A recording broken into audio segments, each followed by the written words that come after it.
Good morning. Welcome into Hurrdat Sports Radio, AM 590, ESPN Omaha, ESPN Tri-Cities. That's DB. I'm Ravi. Lulla. What's up, DB? Hello. Hello, friends. Hello. How you doing? Well, I survived, so I'm here. That's a start. Surprise, surprise. Again. Well, what? Prison. My own.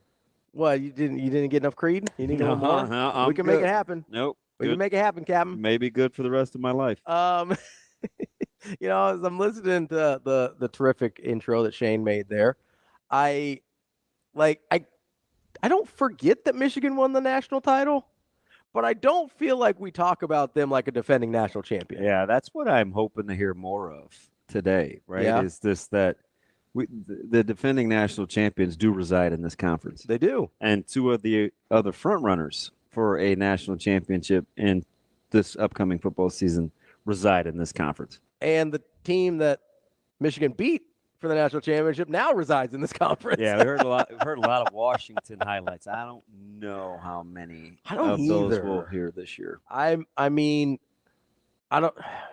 don't know if they could have done better. Although than I do Fish. I think Fish, given the timing, yeah, I think it was a good hire. It's a good hire. But I do think that we talked yesterday about my hesitation of there not being a drop-off between Saban and DeBoer. I am sure there's going to be at least some drop-off between DeBoer and Fish, at least initially, right? And between Penix and Will Rogers. And right? you move into a different conference, which for all intents and purposes will be more difficult. Yeah, and the Pac-12 was really good last year. It was, but it is different. Yeah. It's a different style of football, right? Speaking of Michigan, before we get into all the good stuff, right? Are you interested at all about the Netflix documentary that's coming out about Connor Stallions? I mean, a little bit. Like, it just depends on. I'm interested if everybody's forthcoming. Yeah, you're not going to know till you watch it, right? And maybe even not then. So, I think you're not going to get your pound of flesh. So this will have to be strictly for pretty much entertainment purposes. Yeah. Because I'm not sure what punishment could the NCAA hand out to Michigan. I don't even necessarily care about punishment. That's what it's for entertainment purposes. I do kind of want to know what happened. The depth. Yeah, just because Stallions is involved, right? Like it's his perspective of what happened, and you kind of have to recognize, okay, what are his motivations to be dishonest here, right? When I'm listening to somebody and we only get he's already lost his job. Yeah. So when we're listening to this, and never going to get another one, regardless, in this field, right? Just doesn't matter. So maybe the motivation there is to take down other people just to take down the ship with him. Yeah. So I don't know. But there's also a guy that wrote a manifesto about Michigan. So I don't know. It would be disheartening if all of a sudden he turned state's evidence. Yeah. I mean, so I'm kind of torn. I'm torn with that. Do you think Netflix even makes this if he doesn't implicate Jim Harbaugh? Yeah, it has to be good. Like, he's got to give him something. And listen, I'm sure in contract negotiations, it's got to be like, listen, if you're going to command this kind of dollar figure, yeah, it's not about whether you like instant versus homemade oatmeal or it's not just getting into Coach Moore's kiddos. Like, yeah. Shoot, I wish they'd get into why Mike Hart left. There's lots. There's a lot in there. All right, we're over here losing our minds over Coach Cooper, and I want to know why Mike Hart just and it flew under the radar for a guy that was so good and really well regarded with his position group. Yeah, really well regarded nationally too. And I'm not saying there's any sort of nefarious activities. We just don't know. To get another job. Yeah, nobody talked about it hardly at all. Is a weird situation. Kind of like leaving the Democratic Party. Oh, wait, no, I'm sorry. What happened? What? I haven't heard any news. What I did hear some news. Hey, how about a news dump of one of the most important things worldwide? Just Sunday morning, like nothing happening. Just don't worry about it. Yeah.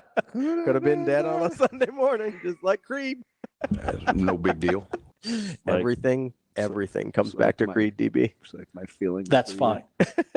Dead on a Sunday morning. Dead. I thought we were friends through at least like the first half hour yesterday. It wasn't. Yeah, it was so promising.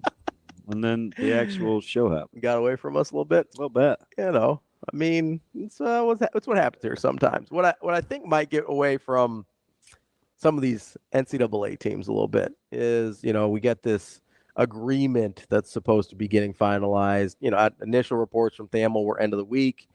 You know, there might be a little bit more of a time frame there, but seems like 105 is going to end up being the number. Yeah, I'm not for football. Not a big fan at all. Yeah, is there a number, a roster limit number you would be a fan of, or are you just like, hey, let them decide on their own? I could see anywhere between. I wouldn't split hairs between 125 and 135. Okay, so if they were closer in that range, you'd be okay. Yeah, So between this and then earlier last week, the revenue split news from Department of Education that it's going to fall under Title IX. I think there are some logical conclusions if we play this thing out that people either haven't thought of yet or just don't care. And there's going to be a lot of collateral damage here. Yeah, or the proverbial unintended consequences. Right. And maybe they are intended. I don't know, right? Like maybe they've thought about this and they just, like I said, maybe they just don't care. But let's play this thing out, right? So let's say you're $23 million, $20 million, whatever the number is, right? You have to split it evenly between men's and women's sports, just like you do scholarships, okay? Because that's what it sounds like they're, at least right now, that they're saying. And 105 of those are going to football, right? So you got 105 guys you're splitting up at least half of that pot with.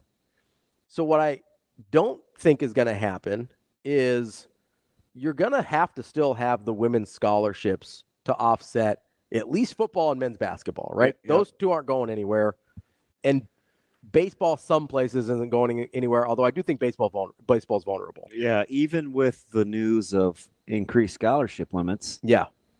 But that's why it's vulnerable, right? Because it's not a revenue maker most places, and you're going to have to offset those scholarships on the other side. Somehow, yeah. On the women's side, right? So let's just say you're at 120 between men's basketball and football at a school. That means you have to have 120 female scholarships on the other side. Mm-hmm. If you've only got $20 million to split up, doesn't it behoove you to not have any more athletes than humanly possible? Well, I could see that kind of being the motive, but that's where I think your collectives and an extra, you know, and I'm dropping this in air quotes, monies can help. Your NIL money, right? Defray those costs. Right. Yeah. But you're still, even because most of these are non-revenue sports, which NIL is probably not going to be that helpful with. In the new version of NIL. Well, do you look at it as 6 in one hand, half dozen in the other? What do you mean? In terms of money? No, okay. I don't. Because if I understand the new world of NIL correctly, and I'd like to think that I do, is you're not going to be able to write blank checks kind of the way you were before. You're going to have to at least attempt to show real market value and produce real deliverable marketing materials, right? And if you have to do that, which is fairly subjective. It is, but it is harder than it was, right? So if you have to do those things, it becomes a lot harder to do that in non-revenue sports where the appeal of the athletes is a lot less. Yeah, we're going to say all this to say that there could be a lot of sports potentially that go by the wayside. Yes. I think there is going to be there's going to be basically two types of schools. There's going to be Olympic sports schools and there's going to be revenue sports schools. And the Olympic sports schools, I think some of them are going to decide to cut football because the scholarships are so demanding and the money to 100 guys is going to be so demanding. So the interesting thing about that is you could get to the deal where, because I think this is the ace. Okay. Football becomes a standalone. Yes, if it just doesn't count. Yep. Right? If it gets an exemption, that's the thing that changes this equation entirely, right? Is football just doesn't count towards scholarships, doesn't count towards revenue split, just doesn't count. It is its own deal. That's the ultimate. That's the X factor here. Kind of card that I think can still be played. Yes, I would agree because that returns us to a model of college sports or keeps us in a model of college sports that we're a lot more familiar with. Right. And that doesn't have all these unintended consequences. Because I think it would be interesting that you can't bite the hand that feeds you. And these television deals and the revenue, it doesn't happen without football being what at least is that you presented as the current model. Correct. Yeah, you don't none of this exists without college football. It's the thing you say all the time, right? You don't get this life without me in it. Correct. Right? And then you're basically punishing football for providing this life. Right. So I think, maybe that's going to be like the aha moment. Yeah. Is it does become this standalone entity. But that would that's going to take legal action. Yeah. But I think they're prepared. I hope so. I would be shocked. I hope so. If they weren't. Because this can't be a university decision because Title IX issues are involved. Right? So you're going to have to be in a spot where because we both agree that we don't think we're calling this financial aid. I don't think you should. Yeah, I don't either. I don't know if they will. Right? That's where I'm and because it's not financial aid, it's compensation. Financial aid is helping you go to school, covering your expenses, even the stipends that they started getting where it's like, hey, a few thousand here or whatever it was per semester to cover, food and things like that are, hey, these are expenses to be going to college, but they're not directly from the school. That I understand is all being financial aid. We're talking about direct compensation now. This is a whole other thing. And that's where you may be able to find a loophole to what we're talking about here. And maybe that loophole is, hey, football doesn't count. But I do still think that requires some act of law. That's not a university decision. 100%. Or an NCAA decision because of what's involved there. So I just, as I read these things and, I do think I immediately go to, well, Nebraska's got a roster like 150 right now, right? What's 105 going to look like? Is that an immediate disadvantage to Nebraska? But I also think of these things about, what does this look like for these schools that, like a Stanford, for instance, that carries a ton of Olympic sports. And long-term down the line, Olympics start in a couple days. What does it look like for U.S. Olympic teams where that kind of count on some of these schools to develop a lot of these athletes in the programs? That's a fantastic point, too, because that could be a thing. Yeah, because the U.S. doesn't have academies the way other countries I was going to say, where's your farming ground? Like, where are you getting your materials? Right. That's why the NFL has a vested interest in college football succeeding, so it doesn't have to have a minor league. The U.S. Olympic Committee has a vested interest in Olympic sports and college not going anywhere because then they can save a ton of money on not having academies like some of these other countries do. And maybe that's the alternative is it turns into the U.S. has a place in academies and stuff like that. But there's a lot of ramifications here. I can't foresee that model. You know how long it would take to get that thing up and running? So long. Yeah. An incredible. You're talking about years. Yes. I mean, you're probably talking a decade minimum. Yeah. I was going to say 10. That's right. Yeah. Like that is an enormous undertaking, not only to build the infrastructure, but also just the model. But also to get the system working. A sustainable model. And you are talking about pouring in an incredible amount of money to make that happen. That's why I'm like, okay, there's logical conclusions to this of this path we've started down, and there's a ton of unintended consequences that don't just include college sports. I mean, you see how people react to the Olympics every year. Mm-hmm. America loves anything we win at, right? Doesn't matter if it's swimming, any chance to represent your country, and to do it well, right? Like this country was obsessed with the Tour de France for a decade because we were suddenly good at it. Dude, who's ever watched cycling since then? Well, did you know that it's going on currently? No, I did not. No, well, that's kind of my point. There you go. Because it is. Right? Yeah. That's kind of the point. It's like, oh, Lance isn't there. Floyd Landis isn't there. Don't care. Yeah. We got no Americans in contention. Don't care. Right? If you don't have Katie Ledecky or before her, Michael Phelps, how much do we care about swimming? How much do we care about the Olympic swim trials coming to Omaha for those years if you don't have Americans that are going to go win gold medals? Yeah, I just don't know where you generate the farm system. Or the funds for it. Well, it's across the board. I mean, all states, I know you're just talking about that in particular, but I mean, if you look at like golf with Tiger Woods, I mean, it fell down when he went down. I mean, everybody just loves the guy that just wins and wins and wins. I mean, it's the same way in the NFL when Tom Brady was winning Super Bowls after Super Bowls. I mean, it's an anomaly there, but I mean, Americans just love that. And a sport to not have that, people don't watch it. I think about the long-term sustainability once you get a model that you think is cost-effective. Hey, we may be selling it short on 10 years. I think it's minimum. Yeah, I said, bare minimum a decade. It likely would take longer because there is... That only gives you 2 Olympics. Yeah. Number 1. Yeah, it's probably... I mean, you're right. You're probably looking at closer to 4 Olympics. Yeah, right. You're probably talking closer to 4 Olympic cycles because you're talking about having to start basically with brand new athletes. So that's 16 years of training. So, yeah, you're probably talking about 4 Olympic cycles before a academy model would be sustainable. And I know they currently, they got the thing Colorado Springs, but that's more like a finishing school. It is, and you already have some sort of but like your baseline. I was going to say a benchmark in which you can navigate to say, oh, you know what, this is Olympic caliber. Yeah, this is where you should go train. Yeah, once you are Olympic caliber. So where would how do you become Olympic caliber? A lot of that happens at the amateur or collegiate level. Yeah, you'd have to. We got to stop. We need a new word. For collegiate or amateur? Yeah, it's not amateur anymore. It's not amateur. Yeah, I don't even know what to call it now. The pre-professional. I don't know what to call it anymore. There's a lot we'll have to adjust to. Yeah, and it's not.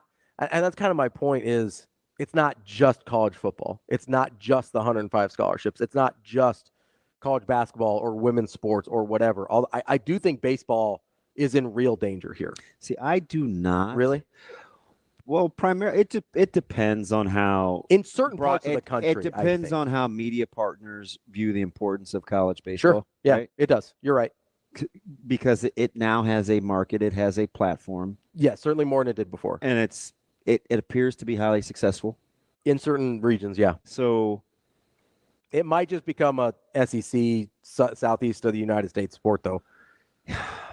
Collegiately. I just don't know if I could see that happening. Really? I feel like it's sort of almost happening already. So limiting the opportunity to do something is going to come with its own set of particulars. Yeah. You are now denying me the right. And I get it. People cut sports all the time. But to not have it entirely available to begin with, what are these people going to do? And maybe I'm putting the cart before the horse, but I do think it needs to be. I mean, we're talking about logical conclusions to the problem here. Yeah. You mean like where are people going to play baseball? Is that Division III schools, NAI? Maybe it becomes truly a non-revenue sport. Yeah, but then you squeeze those people that were ordinary. So basically, there are going to be a section FCS of people. Guys get squeezed now. Then D3 will get squeezed because FCS will then go down to Division III. Like I mean, maybe it becomes an intramural issue, like a club sport. That's what happens. That's what we saw happen with men's soccer in a lot of places. That's a travesty. It is. I'm not saying it's a good thing. That's a flat out travesty. I mean, I grew up on the College World Series. It's one of my favorite things in the world. Like I just can't envision that going away. But if you asked me 6 months ago if I thought this would be this far along in terms of whether it's roster limits or an actual payroll, or I'd have been like, I could see it, but not probably the next 6 months. Yeah, I mean, things have accelerated in a way that I'm not sure. I mean, especially the way the NCAA has moved historically. I'm not sure any of us thought it was going to move this fast in terms of going from, when NIL started, 3 years ago, 2021, right? To you're directly paying players from the university by 2025 is when that starts, I believe. So in 4 years, I mean, that's one graduating class. Yeah. And we'll hear from a guy later on when Nebraska takes the podium that has a head coach that has been fairly outspoken about not being a fan of roster limits. Yeah. So odds that either that comes up or he addresses it unsolicited.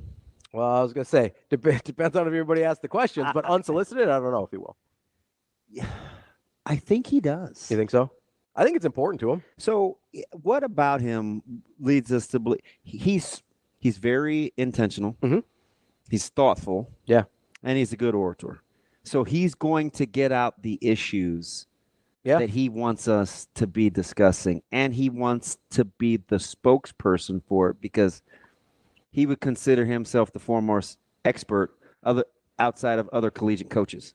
He's not going to allow anybody else to dictate the narrative. Sure. I think he's going to want to control it. I also think he, not just to us, I think he's going to want to bring up these issues to the powers that be that he believes are listening. Yeah. Right. To make sure, like, hey, have you thought of this?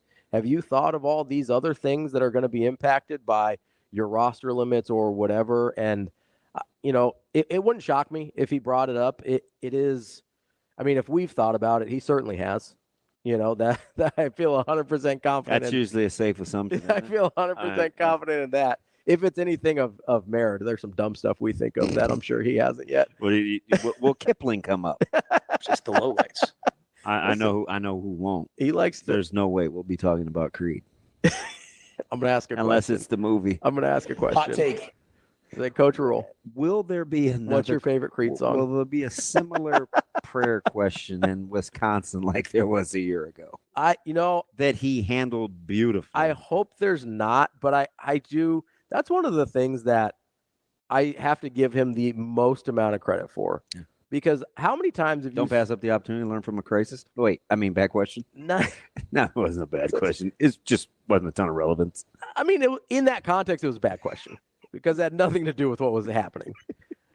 Or what he had anything to do with. Yeah, that's what I mean. Like, it was just the most irrelevant thing that could have possibly been asked there. You gotta realize he wasn't coaching here a year ago, right? But I will give him credit because how many college coaches would have just been like, yeah, I wasn't here for that. I don't know. Yeah, it didn't hem haw around either. No, he just immediately was ready to go and came up with a great answer about how he wants his guys to believe in something bigger than themselves, and he doesn't care what you choose, but that it's important to care about things that are bigger and outside of yourself. He gave this like great eloquent answer and addressed the situation in Wisconsin at the same time. Like, it was kind of a masterclass in, and he does this a lot. Yeah. He's going to give you the answer he wants to give, regardless of what your question is.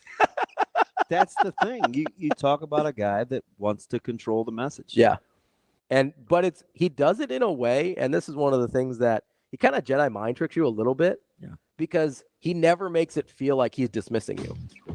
A lot of people. Remember, that was my whole thing. I said he's mastered the art of giving you the impression he's actually listening and taking in information, even though there's a good chance he's going to end up doing what he wants to. 100%. At least as a lifelong learner, he'll take in what you have to You'll say. felt heard, even if he's just like, yeah, we're not doing that, but you will feel heard. Yeah, I can respect that. I appreciate that. It's good to know. Let me chew on that for a while. And then he'll go do what he wants to do. Man, I can't believe that guy just spent 15 minutes talking to me about that. That's DB. I'm Ravi Lulla. We're going to have much, much more from Big Ten Media Days here on Hurrdat Sports Radio. Welcome back to Hurrdat Sports Radio, AM 590, ESPN Omaha, ESPN Tri-Cities. That's DB. I'm Ravi Lulla. We're here live from Lucas Oil Stadium for Big Ten Media Days. What's up, DB? I'm trying to make it, man. You sound a little sleepy. You good? I'll be honest, I had a little bit of a rough night. All right. Yeah, it wasn't diabetes this time. I think it might have been the Wendy's Nuggets, if I'm being real with you. All right. It wasn't great. Let's get it cranked up. So we're doing all right. We are here. Just want to explain real quick. People were asking the stream about the first segment.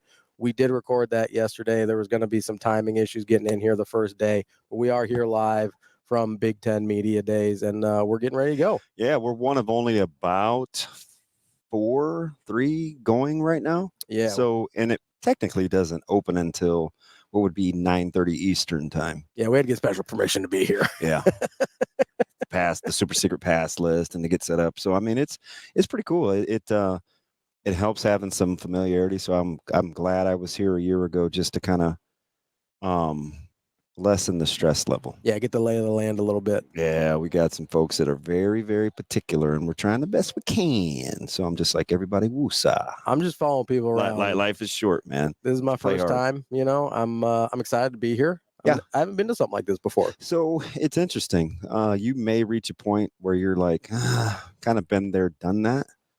But I think initially, for the first couple of times, I'll be curious to get your thoughts on, perception versus reality, especially for people you think you have a good idea or an understanding of, maybe some personality types. Oh, sure. Yeah, versus kind of how they are in the grand scheme of things. like how they interact with people off camera. I formulate a lot of opinions, seeing people live real time. Yeah, and that's probably, to be fair, that's probably a much better indicator on how people 100%. actually operate. 100%.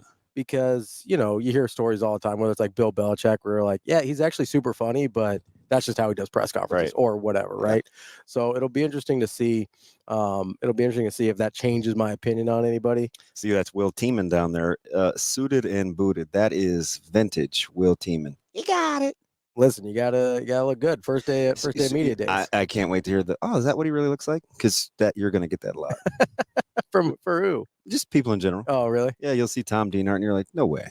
Is that Tom Dienhart? It's a little guy. He's got a little haircut down there. Stephen M. Sipple. That's our guy. Tightly shaved. He said, I am not flying again.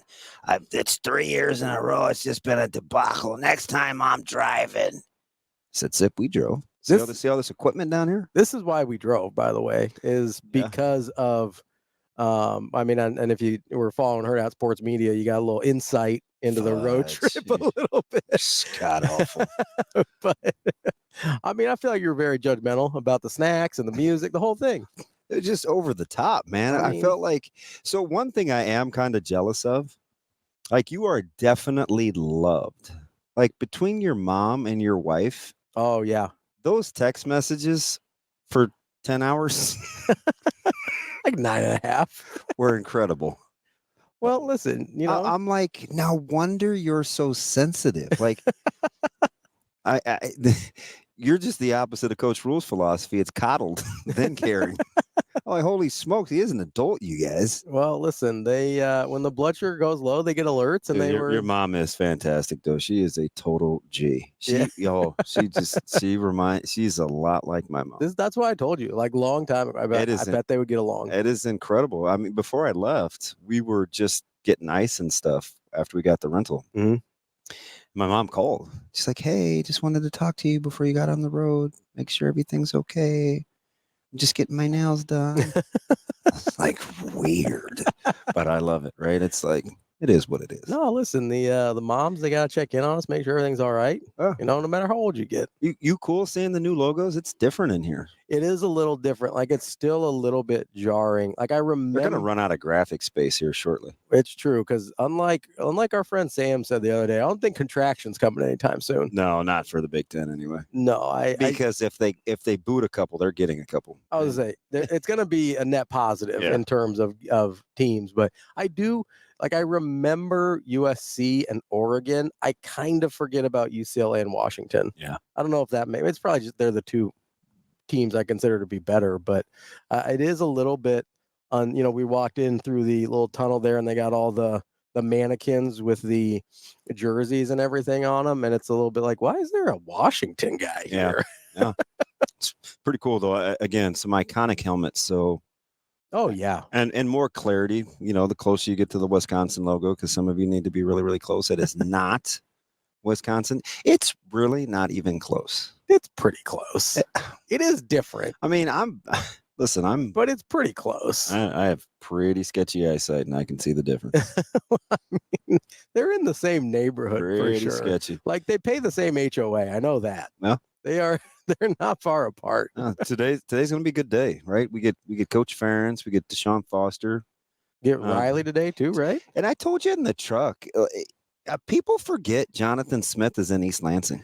Yeah, that was a great hire. It was an incredible hire, without a doubt, the best one they could have made. Yeah, I think it flew under the national radar. I think you could pretty easily make an argument that they upgraded. Yeah, and how about this, where you go the final three with Lincoln Riley, Matt Rhule, and James Franklin, guys that, from a personality standpoint, James Franklin typically a little surly. Yep.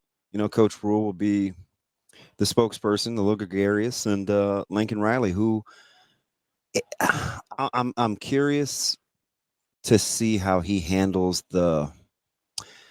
until he has success in this conference. I think he's going to be the coach that left Oklahoma to avoid going to the SEC. Yep. Yeah. I just don't know if he can shake it until he wins in a big boy conference. Yep.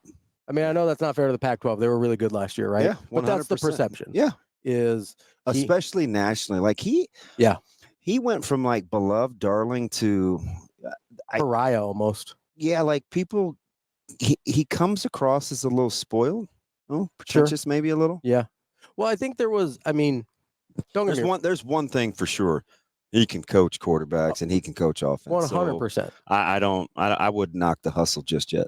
No, without a doubt. And there is a sense about him, and I don't know what it is exactly. I didn't watch a ton of his press conferences because he wasn't overlapping with Nebraska Big Ten stuff a ton. But I just do think there is a sense about him that he doesn't even care about the other side of the football. And I'm sure that's not accurate, right? Like, you want to win football games. I'm sure he understands on a certain level, but I think that kind of goes into the almost aloofness that is, well, I'll just go to the Pac-12. I'll just go to SC where I can just win with offense, right? Because you can't do that in the SEC. 100%. And you absolutely can't do that in the Big Ten. But it kind of felt like, I'm just going to go somewhere where I can just win doing what I'm good at rather than trying to figure the other part out. Yeah, well, and we'll kind of get the a little bit of the who's who, I think, in terms of a couple of coaches got to make some statements. I think much like a year ago, Coach Ferentz feels really good about his football team.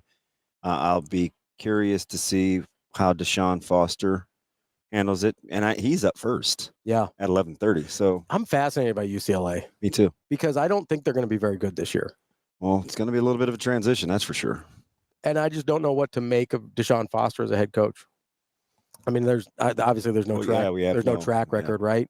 But I also just don't know that much about him. I know where he's been, but and besides the players that were at UCLA loving him, I really don't know anything about his coaching acumen either. So It's not like he was one of those guys that was on these lists of, not that those mean anything, but that was getting on those lists of those highly sought after coordinators and stuff like that, where you're like, that guy's probably coming. He just was kind of a guy that's out there and his players loved him. I don't know what to make of UCLA at all. Well, it's going to be interesting right off the bat just to see the feel that you get from, whatever it is that the message that he wants to convey about. I mean, basically, this is one great big promotion. That's the way I wish the conference would look at it. And I mean, yesterday went about how I thought with Petiti and the opening statements and a little understated, kind of a factoid. Yeah. Right. Like data points. And I'm like, I get the perception of the Big Ten and the Ohio State and Michigan men and the prowess of academia. Mm-hmm. But man, I sure would like a little cheerleading. Yeah, that's the thing that the SEC has down, right? Is promoting their conference, promoting the athletics. Like, I feel like the Big Ten has always had a really hard time of like kind of balancing, hey, we can be a really great academic school or academic conference and be really proud of our athletics. And it doesn't seem like they've ever been totally comfortable with that. And I don't know why. It's not like athletics are counterproductive to education, right? You can make an argument that they're incredibly productive towards education. I mean, that's why you do what you do at the high school level, right?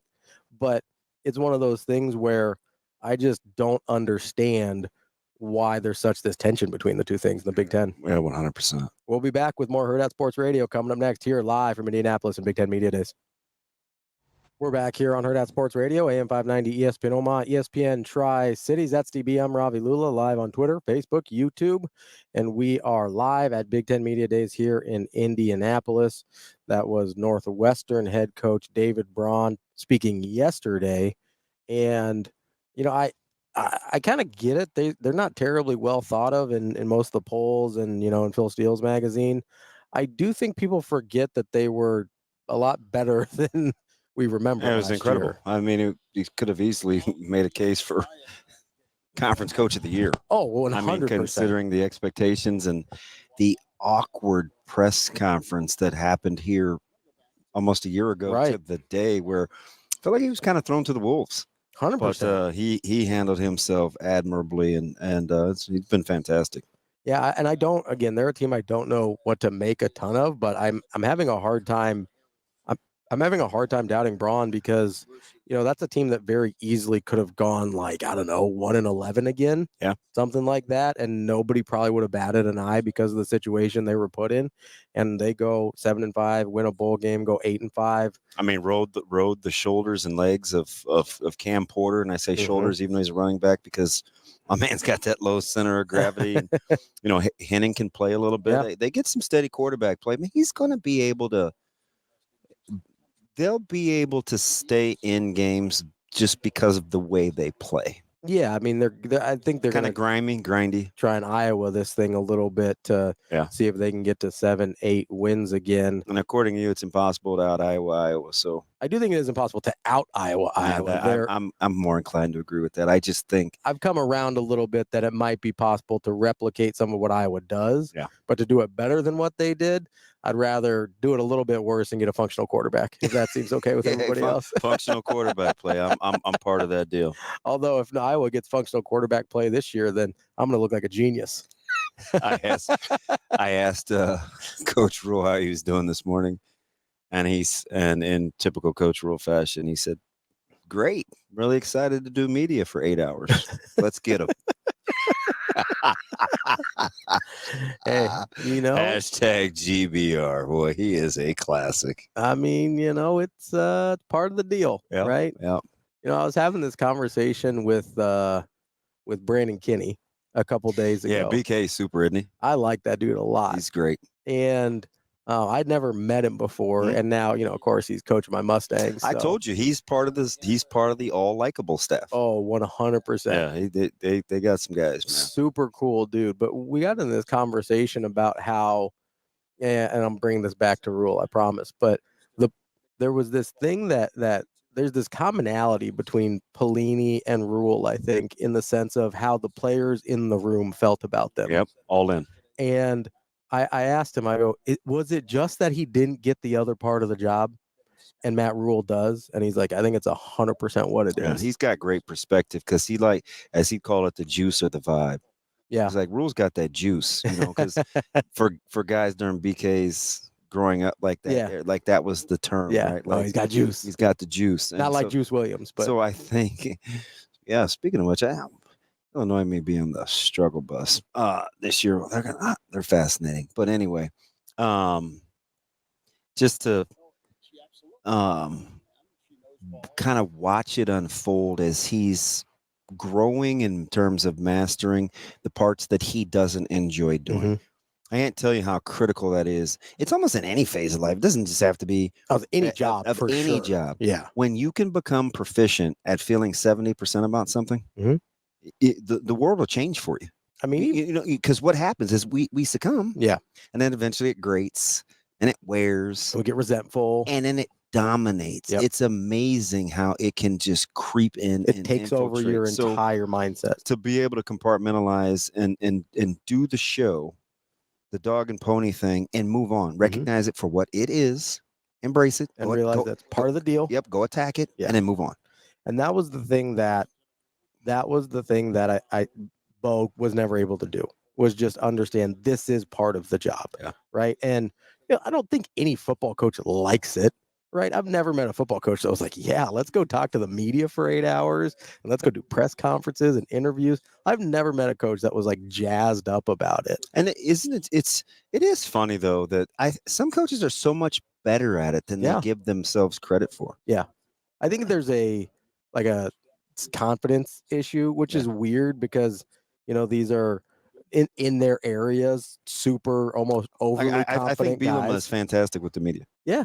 I think Kirk Ferentz is fantastic with the media. He's not super, they're a little surly sometimes. Yeah, but that's okay. Yeah, it really is. And I think, especially if that's who you are.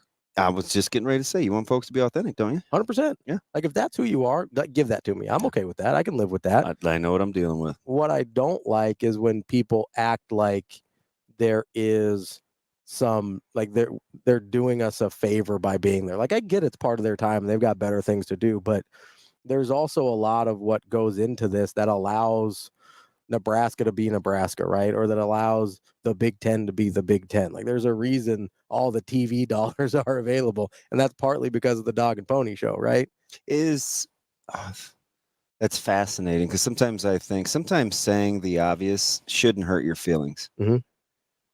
And I almost, there are times where I feel like, well, they don't have to really give us their time. They could do the bare minimum. Yeah, they can. But if they say that, we could know that. Mm-hmm. And but then they can, if they say it, it's like, I can't believe he's acting like that. It's like, wait a minute, man. That's how you think. Like, Yeah. if you could know you're being a dill rod, and I could say, Fudge, you are an idiot. You can't call me that. Well, Yeah. wait, like, you know exactly what you're doing. Like, is because I gave it a name, you're mad at me? Like, you know what I mean? Is this about the road trip again? Yeah, I was cleaning up because I have to have the hotel. I know you're shocked. I have to have my room a certain way, and I'm a total unpacker, and I like things set, and stuff goes in the bathroom, and I was just thinking to myself, did he really think that playlist was good? I get it. He likes what he likes, but over time, you kind of reevaluate, and you're like, yeah, I need to probably clean this list up a little bit. I've moved on from some of this stuff. So to be clear, the first list I like those songs. I genuinely like those. The second, I literally just hit shuffle on every song on my phone to see if there was anything I had that you liked. Yeah. So there was some stuff in that I don't listen to. So there was some times where we were going through that construction area, and it was like 45. Yeah. I wanted to roll down the window and jump. I was like, it's so close to the grass. 45 is faster than you think it is. I know. And I worried about hurting my shoulders. I could get over the skinned up stuff. I just didn't want like to break a clavicle. Yeah, I don't want to dislocate a shoulder. Yeah, there was just no soft landing. And I put my head in my hands and I said, we'll get through it. We got to get through. You know, it's incredible. I still don't. Yeah, it was. When no one in the vehicle is vibing, it's a problem. I know. It's not a me problem. Yeah, of course. Of course. I'm not even going to get into the snacks because you made me feel bad with the tanking blood sugar, but you shop like a child. Literally, my entire thing is I'm trying to make sure I have enough stuff so my blood sugar doesn't go low. Can I ask That's all I'm doing. Without putting you on blast? Kind of putting you on blast? Sure. So when I said, hey, let's walk over to the gas station and get some waters. Yeah. You got a whole nother round of like snacks. Yes. But you already had some in the car. So you remember the story? So there were literally I have like Sasha, there were three. 4 plastic grocery bags. No, it was just 3. It was just three bags of snacks. Who bagged them for you? You did, which I appreciate. Did you bring a spare bag, like an empty? Yeah, the guy gave me one. Yeah. And I was like, It was like a bag per stop, though. I was like, but that's okay because, like, I'm like, let me take care of him. This is disorganized. You were gonna come in like with like 2 handfuls and just. I'm like, let me get this organized. Let me put the breakable stuff in one bag, the drinks in another, put the chips on top. Like, so you remember? I don't understand that. No, so you remember the story of the 300 grams of carbs in one night? Oh, when we were at CWS for zipline for the show. So my paranoia is if I have one of those. Oh, and you're stuck where you don't have access. Yes. Like if I'm at my house, I can just keep going getting more stuff. If you could eat that in a night, that would have been. I certainly don't want to, and I didn't last night. Like I'm not just sitting there like. Oh, it was cute too. Hey, Sasha, can you hand me those cookies? I was like, what are you, 4? Well, no, they're in the back seat. I was trying to keep my eyes on the road. I was like, this is incredible. You know, this dude is eating grandma's sandwich cookies.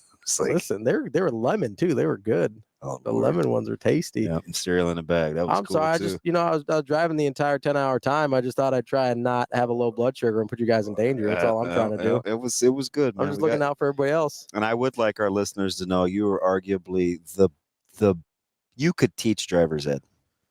Well, I mean, I try to be safe. The very cautious merging, the blinker for 200 yards to signal you're coming over in another half mile. I want everybody to be safe, you know? The 45 in the construction zone without a car around you. Like it was amazing. Hey, I was going like 51 in the 45. And the minute he got to a new speed limit, I could see the cruise click. He's a 8 mile an hour over guy. Lock it in. I'm like, this is very. Can I be honest though? I was just pumped to be driving a Wagoneer. Yeah, that's a monster. I love that thing. I've been eyeing one of those bad boys for a minute. I'm sure that the guy at the rental car place, when you cheered, when he said, I got the Wagoneer for you guys, you're like, yeah. I did a fist bump. I was like Tiger on Sunday. I go, give me one of those. All right, we got more Hurrdat Sports Radio live from Indy coming up next. We're back here on Hurrdat Sports Radio, live from Big Ten Media Days in Indianapolis. That's DB. I'm Ravi Lulla here on AM 590 ESPN Omaha, ESPN Tri-Cities. We're going to have to catch up with BC here in a little bit. He's live with us here, but he's getting his credential and everything, so it's going to take him a minute to get down here. So we'll have him join us live as soon as he is able. In the meantime, that was Coach Luke Fickell from Wisconsin, and I'm not making a Wisconsin joke here. You're a big fan of Fickell, right? I am. I love the way that, granted it's 2 days, right? So it's not like we go have dinner, but I can watch his practices. Mm-hmm. I can see how his team is ran. I know what he's after. I like his style quite a bit. And that's more of a look, and probably a more realistic look than most people get from a head coach, right? Yeah. And full disclosure, I do think Nebraska, and this is just mostly my speculation and random tea leaves, I think Nebraska was closer to having Luke Fickell as their head coach than people realize. That seems a little interesting, doesn't it? It's funny you say that. So here's what I think happened, okay? And this is I don't have sources. I'm just going to be real with you. I hear some things, and I'm try and logically deduct what may have occurred. I think Matt Rhule was Nebraska's number one choice, full stop. Mm-hmm. He came into Nebraska a month and a half before he actually got hired. I think there were a lot of contract issues trying to work things out with him in Carolina. And I think at a certain point, Nebraska was putting together contingency plans in case they were not able to make that work. Coach Rhule even talked about that they had to come back to the table, right? Yeah. That's not... Gave Trev a lot of credit for staying with it. Yeah. But I do think at the same time that contingency plans were being put in place. I think that contingency plan was Luke Fickell. I mean, the more you know, maybe. That's my gut. I said that at the time, and I truly believe that. Yeah, I don't think that's far-fetched. I truly believe that if they were not able to work things out with Matt Rhule, that Luke Fickell was the very next phone call. And they're very similar in how they operate. Yes. Yeah. Very similar. And that makes sense for what Trev was looking for. I told you early on. Mm-hmm. It's funny you make that correlation. So we had the big recruiting weekend. Coach Rhule had maybe only been here 5, 7, 10 days. Mm-hmm. Had the big recruiting weekend where he brought the juniors and seniors that were on the hook, and he brought all those guys in, and he asked for us to come back I think it was the following weekend or 2 weeks after that. Mm-hmm. So we were just sitting down talking, and we're in his office shooting the breeze, and he asked, who else is in the hunt, or where else you going? And I said, we're heading up to Madison here next week, and his wasn't quite reverence. That's too strong a word, but his respect for, he called him thick, and he said, good man, ask him anything you want. He's really transparent. What you see is what you get. Yeah. Got a lot of respect for that program. He said, stop and take in the scenery. I was just like, okay, that's kind of weird. It is. But I get it, because a month earlier, I listened to Coach Ferentz in his office say, hey, Caleb, people are going to tell you what they can do for you, and a lot of people are going to say similar things, but find 2 or 3 people you can listen to and trust and go with that, because we're in this business to sell you the best product we can. Mm-hmm. And I was like, well, that's weird too. Right? A lot of people that want something from you aren't that honest, don't come across like that. Yeah. So I was a little prepared. Yeah. But those were 2 guys that I felt like, yeah, I can vibe. Have you ever seen or heard of, in a recruiting sense, so whether with Caleb, whether with other people, obviously you coach high school, you've had a lot of guys that have gone on to play at the next level, that a coach besides Rhule talks that way about a coach you're about to go see that's recruiting against him? Yes. Okay. But it was in reference to Coach Rhule. Well, fair. So yeah, there's actually 3. Okay. Now that the way that you phrased the question, where at the very end it was, I could see where, and this wasn't with regards to Caleb, this was with 2 other players. Yeah. It was, I could see in regards to how Rhule runs a program, which is what 2 of the 3 refer to it as, runs a program. Mm-hmm. and who he is as a man, well, that's going to be a challenge for us. So you can see the appeal. And yep. And I said we understand that going in. Yeah. So yes, I like the self-awareness. They have talked about another coach, but it was in reference to Rhule. Nebraska being in the picture from a recruiting standpoint. Interesting. You've never heard him talk about anybody. I've even had an assistant. I remember Coach Woods told me, which you're a big fan of Coach Woods. He's a great man. Yeah. And great coach too. He's incredible. Yeah. Like he's someone I would just go hang out with. Mm-hmm. He said he said that's dangerous. That's dangerous. He seems like a really good fit for Nebraska. That's what he said. Yeah. Right? Yeah. I can just and schools, I never badmouth Iowa. Part of it is because they do something that I'm a huge fan of. It's self-awareness. Incredibly self-aware. Where am I good? Where am I bad? But they use it. They play to their strengths. Yeah. Right? They accentuate their strengths and they try to minimize their weaknesses. And I like people like that just in general, right? Because sometimes we're so delusional. Mm-hmm. Oh, we're this or we're that, or I'm capable of doing, and 25%. It doesn't even sound realistic. It's like, what are you talking about? There's a difference between aspirational and delusional. I don't even like when people say, "Hey, I'll be there in 10 minutes." Mm-hmm. You're not leaving your house for 10 minutes. don't say that. Yeah. You know what I mean? But some of that is just my personality. So it's I'm weird like that. But that also goes into how Iowa recruits too, right? Like they're very they don't shotgun offers out like a lot of teams. You know do. what they don't do a ton? What's that? Miss. Yeah. They don't. They're very selective. I like the efficiency. And so like if you get an Iowa offer, it means something. Oh yeah. Like I feel like they don't do a lot of those like non-committables. You know what I mean? I don't even know if they No. Yeah. I don't even know what that is. Yeah. Which is good because it's ridiculous.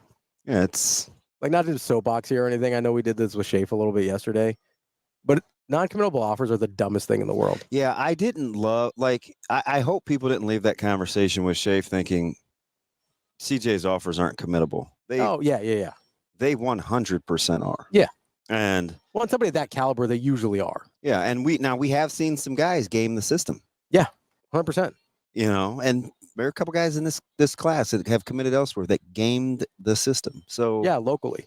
Oh yeah, yeah. So which like, hey, if you want, and I'm not bus rolling guys, but a lot of times people use it as leverage. If you want to play the game to try and get the offers you want, like I get it, but also if you're a school that's dumb enough to fall for that, like what are you doing? Yeah, like that's the part that I don't understand. So if you want to bring it back to a Nebraska thing, there's a school that was trying to be leveraged against Nebraska in the recruiting. And Coach Rhule told said family, don't try to play me. Yeah. I have talked to school blank. Relax with that NIL stuff. Yeah. Oh yeah. It's like, hey, if you think that's real, try and go commit. I dare you. Don't. Yeah. I mean, he's just like that. You can't. Basically just called their bluff. He's like, hey, I dare you. Yeah. Go for it. It's like, hey, you think you have those cards? Show them to me. And I try to tell people this, I think one of the great things that he used as a remote versus near miss was Carolina. Yeah, 100%. Because he used the knowledge and turned it into kind of a healthy paranoia. Sure. Well, and it's his only real career failure at this point. He used it as like this. It was a new frame of reference and a benchmark for him in terms he learned something of relationship building and how relationships matter. And making sure that people are who they say they are. Like his due diligence was already pretty good. It's gone. It's at a healthy paranoia, in my opinion. When there is a person that operates like I believe Rhule does, obviously you know much better than I do, but the way I believe he operates in terms of like authenticity and relationship building and like operating on the level with people, sometimes, especially either when you're younger or early on in your career. So you have to remember, he hadn't been a head coach that long by the time he got to Carolina, right? I think you're talking 7 years. Yeah. 6, 7, or 7 years, I think. 4 at Temple, 3 at Baylor, right? So that's not a hugely seasoned head coach at that point. And I think sometimes when you operate, I'm just going to say better than other people do, because I believe that's true. If you operate better than other people, but you're not seasoned enough to know that you operate better than other people, you just kind of assume like, oh, this is how I operate. Other people must operate this way too. They must operate on the level. They must be honest, and they must be self-aware, and all these We see this a lot in life, right? Yes, and then you learn. Oh, you see a lot in relationships, right? The whole treat people like you want to be treated, and it's like this. Like when I give something, I expect to not get it back in return. Yeah, right. Like you have to act. But I had to learn that though. Yeah. You have to act in a way where there's no expectation on how that's going to be received. Yeah. You have to act in a way, and this goes back to the recruiting. You have to act in a way where you're comfortable with the results because you're comfortable with how you got there. Yeah, and when you're in a results-oriented business, it's always important to be able to go back to how we got here. Because if the desired outcome isn't what you want, you have to be able to fall back on your purpose. Yeah. That's coaching 101. Yes. Not everybody's going to play for a Big Ten championship. 100%. But the season can't be a failure. I mean, we heard it with and when you become consumed by that, if you get to be Ohio State and Ryan Day, it's going to detract potentially if you can't manage those emotions when it's all said and done. Well, it's going to consume you, and it's going to ruin something that otherwise could have been really beautiful. Yeah, where you don't take time to enjoy the fact that you have 6 losses in your career or whatever the single-digit ridiculous number is. We saw it here with Frank Solich, right? Like that's a very real life example of here at Nebraska. What we saw, that was a guy that was hugely successful by every measure except for the 5 years that preceded him. Right? Yeah. Even by his own predecessor's success previous to that 5 years. His win percentage would dictate that. Yeah. And was it 58 and 17, something like that? And 7 of those came in one bad year. Right? Yeah. Like, so you take out that year, you're talking 51 and 10. That's incredible. I'll take it. We would sacrifice. Don't say the firstborn because he would be upset. No, I like Caleb. Yeah. We would sacrifice like life and limb though for a 51 and 10 run here. Well, I don't think I'd give up my dog. No, I wouldn't. I love my dogs. I may give up a protein for 51 and 10. Which one? A protein. Chicken? No. You're not giving up beef. Probably wouldn't give up fish either. Pork? You giving up pork? You like bacon and sausage too much. You're not doing that. Yeah, that may be last. You think you're the last thing you'd give up? Yeah. Yeah, because you love your breakfast meats. Oh, yeah. There's 0% chance you're giving up pork. Yeah, that may be last. I think it's chicken. I really do. Might be. Yeah. It might be. Which I don't know. Contrary to popular stereotype. Did we miss Michigan Lance already? Or is he still rolling? Shoot. I forgot he was online. Shane, do we still have Michigan Lance? He is here. Let me cue him up. He's ready. Patch him through. Thanks, Shano. He's there. Good morning, boys. What's up, Lance? How we feeling? Hey, man, I'm doing good on this nice, cool 85-degree morning down here in Jacksonville. 85 this early? Wow. So remember the wired earbuds, not headphones, but the little wired earbuds? We didn't call them that, but you remember that? Oh, yeah. Yeah. Anybody? Okay. Yeah. So I learned at that time that on road trips with other people, like, you know what? I'm just going to have my buds in while I'm driving, listening to my own deal. Yeah. And use some earbuds, DB. I save your life. So here's the thing. I had one in my right ear, and I had it in for probably 30 minutes, maybe, right? Yeah, something like that. And I took it out, and I go, I just don't like things in my ears because it was bugging me. Okay. And so he, in his defense, he didn't turn the music up loud, but I'm in the front seat, so I can't escape it. And when I tell you it was horrible, it was horrible. The back seat couldn't hear it at all. And they had buds in for half the time. What? I wasn't worried about that. Did they hear it at all? Well, Sasha was on her laptop for like 24 hours. We thought she was talking to us, and she was on meetings, and DB's like, what? Yeah, she's like, hey, I'm Sasha Durkin. I'm like, no kidding. Yeah, we know. Like, Yeah. I'm like, Well, you know what, DB? Then there's no pleasing you. Then I listen. That's kind of where I landed, Lance. If I'm being honest. So you know what I wanted him to say though, and it took him a while. I'm like, hey, what do you guys think? Am I doing okay? What his argument was, is I like what I like. So Lance Was not very diplomatic. Let me fill Once in he got frustrated, he's like, let me fill in go some ahead, suggest something. Let me fill in some context here, Lance, because as usual, DB's painting me a bad light here. I don't even like painting. Maybe he's like finger painting me in a bad light here. Right. But no, so I was playing songs and he started making some comments about the music, and I was like, "What would you like to listen to?" Like, what would you like to listen to? And he wasn't saying anything. I wanted to give the playlist a chance. And he wasn't saying anything, but he wanted to give it a chance, but he was still complaining about it. Yeah, you went from Neil Diamond to Elvis. Right. Yeah, I did. I like my stuff. Listen to what I just said, Lance. He went from Neil Diamond to Elvis. And then he had the gall to look at me and say, "You don't like Elvis?" Hey, the man stole every catalog he has. Like, why would I like Elvis? And then he goes, "No, I don't." I go, "Is it the cultural appropriation thing?" And he said, "Yes." And I didn't listen to any more Elvis. I was being very considerate, I thought. Once he brought that up, I was like, "Okay, we're good. I will skip Elvis." It was an absolute classic. To be fair, Lance, the reason I like Elvis, my grandma liked Elvis, and so it's near and dear to my heart. But he brought up a cultural issue, and I was like, "All right, we'll lay off the Elvis with DB, no problem." It is wild. But here's the other thing, Lance, is so I'm asking DB to give suggestions. He's like, "Well, I'm trying to give the players a chance." He's still complaining about the playlist while he's quote unquote giving it a chance.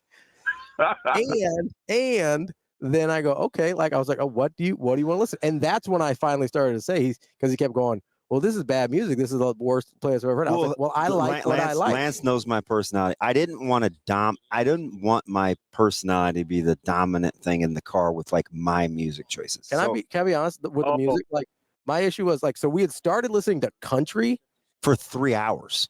And like, I didn't know who made that choice. So I was very diplomatic for a good chunk of the first trip. Lance, the minute we got in the car, it was on country. And I never said a word. I didn't either until I got to a point and I go, "Hey, and because I thought I saw them doing other stuff in the back seat, and I assumed it was I'll be honest, I assumed it was an Avery thing. Like, he asked the question as quiet as possible because he didn't want to respond. I didn't want an answer. He goes, "Hey, is anybody still listening?" DB, my ears are just gonna have to suffer. My dislike with my ears and earbuds are just gonna have to suffer. I'm listening to that crap. I did. So I was very diplomatic about the country for like a good chunk of the road trip, and then I did kind of quietly ask because I didn't want to get the answer I didn't want. And so I go, "Hey, is anybody particularly attached to the country music we're listening to right now?" He waited like a millisecond. And okay, then, nope. Well, no, because you answered for me. You go, "Oh, they both got earbuds in," and I was like, "Okay, we're done." Ravi, listen, man. Earbuds are for everybody. Whoever's driving the car gets to select the playlist. Thank you. Else, hey, man, y'all better throw something in your ears. Thank you. Hey, I got a question for you, Lance. How would you want your football conference to be? You want them skirting pom-poms, beat their chest, or you like a little reservation and playing possum? I like whatever you are. Whatever you are and whatever you do that. It's because you're a Michigan guy. I get that answer. Now, what I don't, Michigan man. What I don't like is this is what I don't like though. Don't come in there like, "Oh, I have to be here. Woe is me. I don't want to be here." Like Robbie, you said, "Well, they could be doing something better." No, they can't be doing something better. They're getting paid millions of dollars to do that. So, Lance. This is what I said. I said this is part of the job. This is part of the deal. I don't disagree with that, but them saying they don't like it we shouldn't have a problem with that. We know they don't like it. If you just want to go coach football, there's a high school team down the street. I'm sure they'd love to have you. You don't have to talk in extremes. That's just idiocy. You can go coach FCS like Bo. It's fine. Yeah, go do something else then. Like, you guys are cool. Like, even if you don't like it, just fake it. Yes. Oh, okay. No, DB, this is what I'm saying. If I want to be a head coach of a Power 5 school, you can. High school coaches used to say this too, that I knew of. "Well, I just want to coach football." No, that's not part of the job description. You have to teach. That's not the only part of the job. There's a lot else. There's a lot. You know who that is? You know who you guys are describing? Coach Solich. Just wants to coach football. It's just like the football. There's a lot of guys that just like the football and the kids. Listen, there's a lot of guys that just stay as coordinators or position coaches because of that. So when did we end up doing? We ended up making fun of every press conference after year 3. They're moving around well. We used all his little, and we vilified him for it because we wanted him to be something he wasn't. I will say I do feel that's why I'm sensitive to that, Lance. To be full disclosure, I'm traumatized.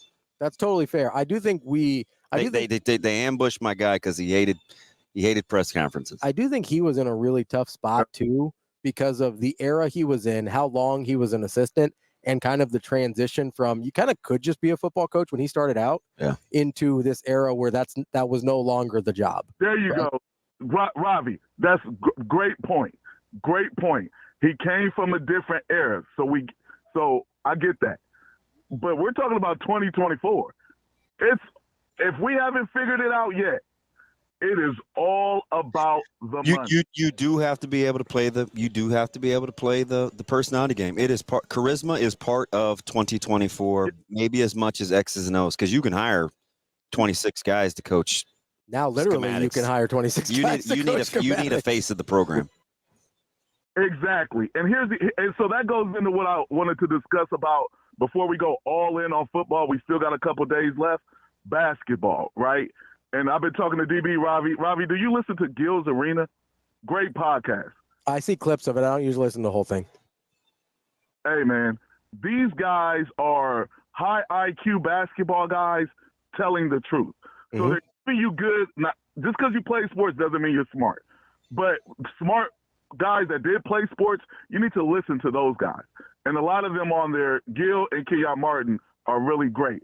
And Gil Arenas talked about Team USA. Although he just had to walk something back, but we've all done that. But go ahead. Well, I like Arenas. Come on, man. but he was talking about the sneaker wars, right? So Ant-Man isn't going to be the face of Team USA because he's an Adidas guy. Yeah. He probably should be the face. When you see him out there competing, he's the best. But they're not going to let that happen because of politics of sneakers or Mike Krzyzewski being a Nike guy from Duke. Lance, we appreciate the call. We will be back with more Hurrdat Sports Radio live from Big Ten Media Days here in Indianapolis coming up next. Welcome back to Hurrdat Sports Radio, AM 590, ESPN Omaha, ESPN Tri-Cities. We're live on Twitter, Facebook, YouTube. That's DB. I'm Ravi Lulla. We're not on the Pillar Exterior stage, but we still love the Pillar Exterior stage back home at the Hurrdat Sports Bar and Grill. Today, we're at Lucas Oil Stadium. Lucas. Who's not a sponsor, but they can be if they want to. Yeah, nice, easy drive, too. 8-9 minutes this morning. Yeah, not bad. Got a little bit of traffic, not terrible. It was chill. The lap around the parking lot was... I should have went with my gut. It clearly being the only guy that had done this before here. Yeah.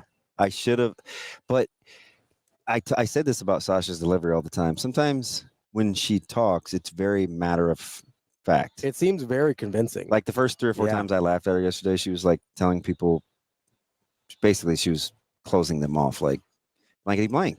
What are you doing? And I was like, ooh, guess she's serious. So there's that aspect of it. So when she's reading the directions, I'm like, okay, maybe because we're having to get in through a secret exit, it's different, but it's not where we enter. Yeah, I had no idea. The only place I've been in Indy is Hinkle, so that gave us no help or context here. Yeah, but it is pretty cool. It's a great location, and it has a lot of history for me. Yeah. Yeah, right. I infamously left the Wisconsin game, walked back to the post radio show, had a meltdown till 3:30 in the morning. I had to catch a flight at 6. Oh, that's terrible. Oh yeah, not great. Yeah, I mean everybody was crabby. Yeah, whew. You know who? The only one that was cool was Bishop because he's chill. You know who? I was ready to choke severe. Well, I mean that Nebraska just got their tail kicked. I was reminiscing about this media room over here that we're getting ready to go into, where Brett Bielema had one of the cagiest, shadiest press conferences ever.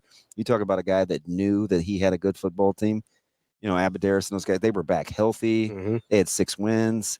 And that was like the Melvin Gordon breakout party, too. I'm like, this. Because he was a freshman that year, wasn't he? This guy just acted like he was playing possum. 100%. And I told those guys leaving, I was like, he knows something we don't know. Yeah.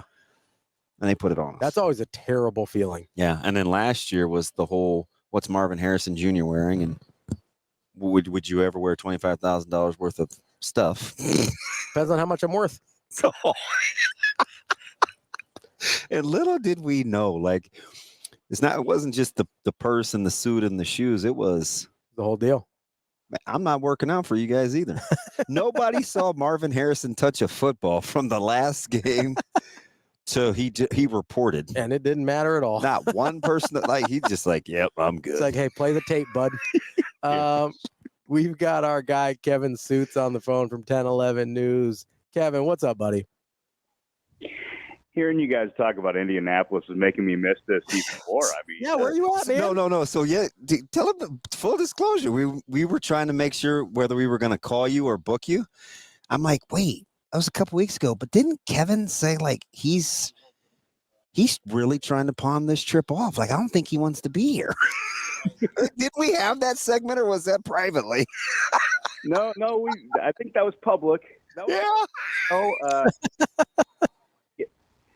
And how the tables have turned. I remember last year I was standing on the 22-yard line, and you guys were back in Omaha, and we're chopping it up, and I'm giving you the lay of the land, and now you guys need to do the same. I'm here. You win. Advantage you. I mean, I enjoy it, but I'll be ready to go in about when does Coach Rhule speak? I'll be ready to go about 1:20. Now you guys got the Firehose day. You're gonna get Rhule. You'll get the players, and the newness wears off after day one a little bit. But it is a fun event for me. There's just some personal stuff that has kept me back home this year. I've done it many years, and it's a great opportunity for one of my coworkers, Chase Madison, to go experience Big Ten Media Days, and he's all excited. He wanted to see it, wanted to experience it, and I don't need to hog the trip. Let's share the love here. Hey, do you compare and contrast media days?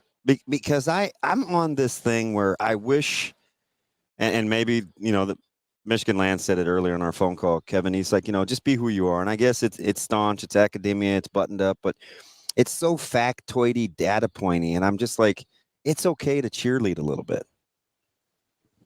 Yeah, it is. Or are you not that way? Don't let me sway you. No, I'm a little bit right in the middle. You got to try to find that common ground or the middle ground of be a cheerleader. I don't know if cheerleader is the right way to phrase it, or you just want to share in the players and the team's excitement. And some people can interpret that as cheerleading. I think that's fine here because no one's lost. Everybody feels like they're going to be good this year. And if they don't share it with anybody publicly. But you also want to try to find out, what's been cooking, because we haven't talked to a lot of these players since spring games. So there is an element of you got to find something newsworthy. The problem with media days, though, guys, is the amount of media that attends this event has increased every single year. So then within the reporters and in the media corps, it just seems to get a little too stuffy and competitive that everybody's trying to get the best quote. Everybody's trying to you want to be the guy that gets the big nugget. And sometimes that can really taint the whole experience, and I'm not saying that the media, the reporters shouldn't try to be competitive, because you still want to do that and you still want to try to get the big headline. But the intensity of it, that then starts to take away from the point you're making, DB, about trying to be the cheerleader, trying to have fun, and trying to make sure that you get these guys to show some personality. And I've always said that's number one for me when we get the interviews. As much as you want to get the information, you want to just let the guys have a conversation and not an interview. If you can do that, you've succeeded at media days. We're talking with Kevin Sjuts from 1011 News in Lincoln. I would use the term, Kevin, like advocate. I want to advocate for my league and for my teams, whether it's, it doesn't have to be the full SEC thing, right? Where you're putting on the whole dog and pony show and you're, beating your chest and everything like that. Like, I understand if that's not who you are, right? But I think you do need to advocate for your league and for your team and show to a certain extent, people that either aren't paying attention or Like Michigan State's a great example. DB's forgot or brought this up a couple times that people have kind of forgot that they made this incredible hire in Jonathan Smith. Yeah. And like if I'm Michigan It's a State, great hire. if I'm Michigan State, my whole thing is like, hey, we got one of the premier college coaches in the country to come here to be a part of this conference, to be a part of our university. Like that's like, to me, there's a difference between that and cheerleading. If nothing else, he's one of the few that survived the 2018 mass hire list that actually had success. I think the only one. I think he's literally the only one from that class that survived. Yeah.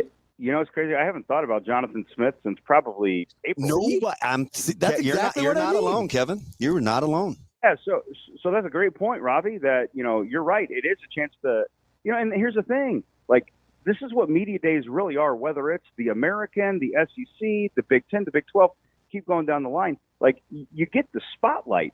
And I think that might be part of the reason why the SEC goes so early, and they traditionally have, is because they want to be first, they want to be front and center. And that's where, you know, Nebraska, or the Big 10, when they made the move to Indianapolis and Lucas Oil Stadium, there was some skepticism at first, but now it makes total sense because there is more space. It is more accommodating for everybody, not just the media, but the teams. It's a better experience. You're not in a ballroom in Chicago anymore. And so everything lines up that it's just easier. It's more of a production. It's a bigger event, and it's just easier to showcase Big Ten football. You know, I don't know if you watch Parks and Rec at all, Kevin, but there's a scene where one of the characters, they're from Indiana, right? So they come on and they get a chance to come on Lucas Oil Stadium field. There is, even for, like, this is my first time in Big Ten Media Days. It was kind of cool just walking out onto the tunnel onto an NFL football field. And, like, that's a lot cooler of an experience than walking into a basement in a Chicago hotel. You know what I mean? It was looser in Chicago, wouldn't you say, Kevin? Oh, I would totally disagree with that. Okay. Chicago was really stuffy, and it was very formal and proper. Even the luncheon that they used to do in Chicago, you know. The plated deal. Yeah. Yeah. Then all the suits come in. It's everybody on their lunch hour in Chicago Business District. They just roll in, and you're like, oh my, like, I got to make sure my tie's straight, and I got to watch which way I'm walking. Like, I felt like Chicago was very formal, buttoned up, and it's a totally different vibe. Even the first year in Indianapolis, I remember I did a story on it. They had a DJ playing. So they went from the Chicago ballroom with all these suits to, like, all right, we're having a good time at Lucas Oil. So I think it's a totally different vibe for the better in Indianapolis. That's Kevin Sjuts from 1011 News in Lincoln. Kevin, we appreciate your time as always, and enjoy home sweet home while we're out here in Indiana. Boy, Andy, go to St. Elmo's. Thanks, Kevin. All right, Kevin, we'll talk to you later. We'll be back with Brian Christopherson, more Hurrdat Sports Radio coming up next. So we welcome you back to Hurrdat Sports Radio, ESPN 590 and ESPN Tri-Cities, and we're streaming, and we've got our guy. Brian Christopherson for 24/7 Sports BC. I felt bad because you're kind of just loitering. Yeah. I felt like you're just kind of trying to take in the ambiance. I didn't want to be like the little kid, but I was like, hey, hi, hey, good morning. You just gave me the hey. Oh, I didn't want to interrupt. You guys look like you were hard at work. You know what impresses me about you guys who do the radio is in between breaks, you're like MacGyver. Like, I get nervous. I'm like, I got to have my headset on like 2 minutes beforehand. You're like walking around and they're like 15 seconds and we're on the air. You're like MacGyver. Yeah. You're just like, oh, let's go. Let's put it up right against the last second. I really think that's cool. I listened to, so Sasha, she's worked with me for 10 years at least. And she gives me the 3-0. So I know I have 30 seconds. That's enough time for a former running back. It's plenty. I can just mosey on over. I got to say my pleasantries to Foreman, and we're here. So are you looking forward to this? I thought yesterday was just a little. I wasn't here yesterday, but I heard it was boring. Yeah. So that's so that's the consensus. Yeah, that's what I heard. That was a word in the hotel lobby. Should we just settle for that with the Big Ten? Because maybe I just need to get over it. Yeah, I never really expect too many fireworks here. I mean, I'm really interested in our dudes that we cover. Like, I mean, granted, we could do this down the street in Memorial Stadium and not travel all the way here to do it, but it's kind of fun. It it's like the marching man being on the field before the game media days to me. It's like, okay, Mr. Touchdown USA is playing now. We're about ready to go. So it always kind of gets me a little fired up. I'm not going to be a curmudgeon about it. And I'm excited to hear Rhule, who is always, as you know, one of the most quotable guys. So he should be good. So it's interesting because I was talking with Ravi. I'm excited to hear Deshaun Foster, and he has to go first. Yeah. Right. He's at 11:30, and so I'm thinking, ooh, he's going to kick this off as a first-year head coach. That interests me. The back three, where you go, Coach Lincoln Riley, Coach Rhule, James Franklin, and then right in there, there's the guy that handles the media better than most give him credit for, with Coach Ferentz. I think who was really good here last year. Yeah. I felt like when he left the podium, I told some of the guys, I'm like, I think he thinks they're going to be pretty good. Yeah, I think so too. They're picked 5th by the media, and I actually think that's fair when you look at sort of up and down and their schedule. I think it sets up well for them. This is the best day of the 3 in Indianapolis, and I'm not just saying completely that. Agree. Nebraska's here. USC, UCLA add the intrigue. You mentioned Deshaun Foster. I was talking with Bill Bender of the Sporting News, and he was like kind of going back and forth between USC and Nebraska about who he should direct his attention to. So I do think Nebraska is up there in intrigue to people outside our bubble. There's definitely a sense of these guys are really perhaps ready to turn the corner for real now. We kind of believe it from people that aren't in the 402 or 308. Let me pit this against your personality, because you're notorious for being able to stay in neutral, right? Never too high, never too low. You get the sense, though, are we prepared to take on the importance of seemingly just year 2? Because this seems like an extremely important year, maybe not just from a success standpoint, but we got to take advantage of the interest. That's the way it seems, right? Like there's a genuine interest in buzz with Nebraska that's not coming from internal. I think there's those certain off seasons you get sometimes, and this is one of them in year 2 of Rhule, where when he speaks, and he's got such a great gift for gab, as we know, people nod their heads and they believe right now. Like it makes sense to them. It's like, yeah, that feels like it's going to work.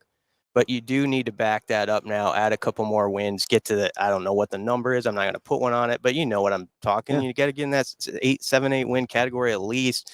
And then people keep doing that next off season, and you still have that intrigue. But if you kind of stay where you're at and you don't take advantage of this moment, some of that disappears, and people are going to be very skeptical next offseason when we get here again. I mean, everybody will still be around, but it won't be the same level of like, I believe what you're saying. So you kind of got to back it up a little bit this season. So along those lines, we're talking to your colleague yesterday, Mike Schaefer, and we're just waxing poetic about the depth with the front 7 and kind of the level of excitement.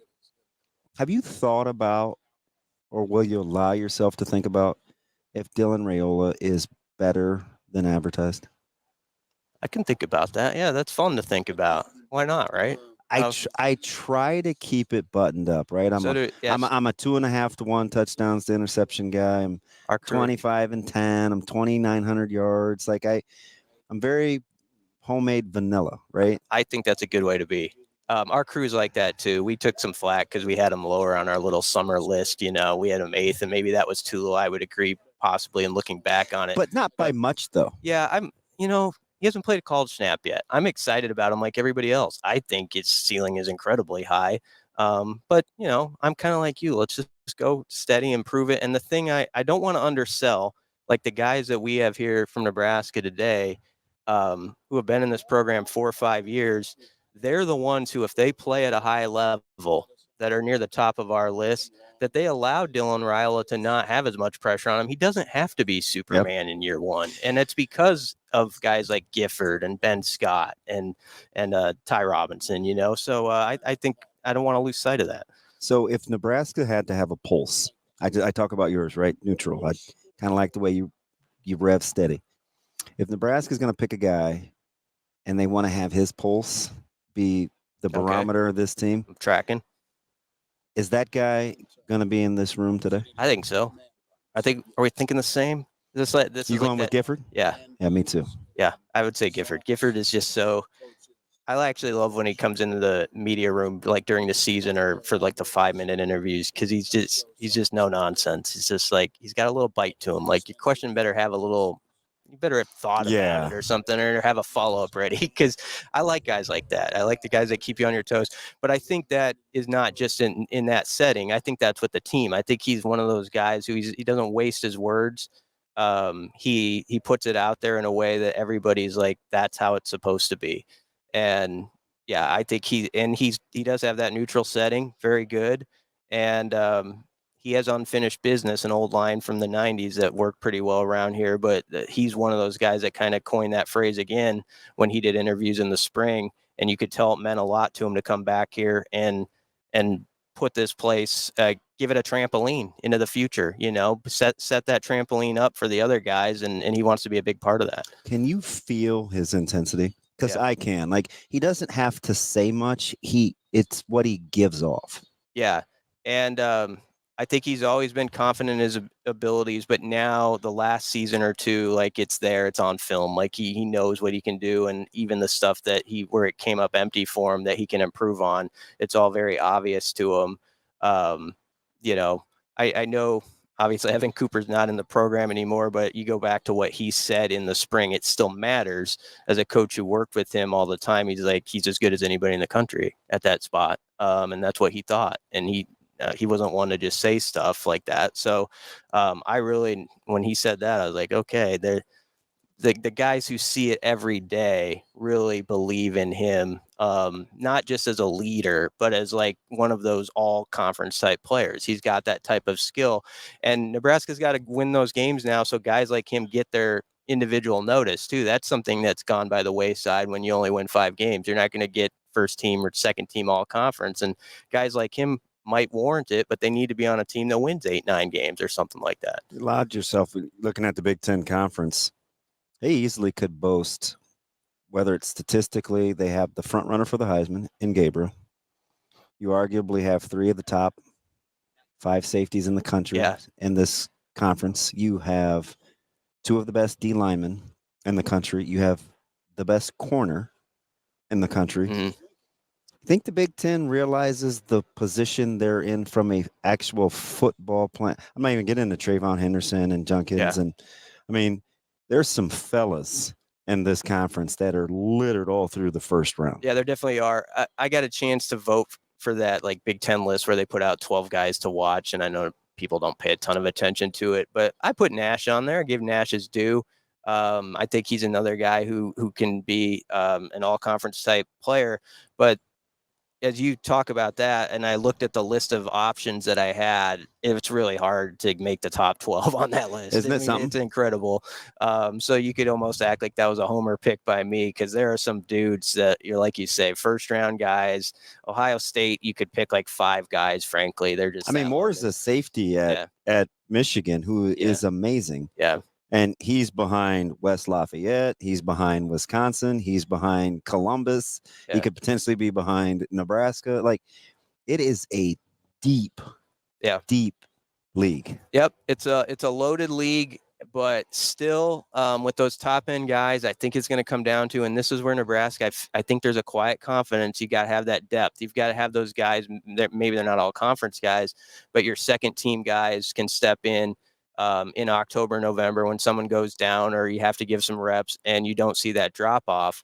That was a big thing last year with the defense. I was so impressed with Tony White, is they could play 20 to 25 guys. And I didn't necessarily notice when like the 14th or 16th guy on the roster was out there.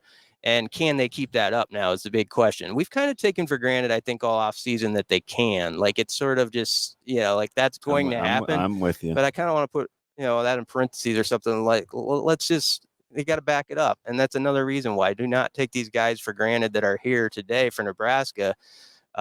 They've got to be top tier guys. They've got to make a step, just like Dylan's got to make that step for the QB position. So it's just as important. It's all got to come together. We got only about 15 seconds. Is this the first year you feel like the staff can be comfortable if they don't like a way a guy's playing?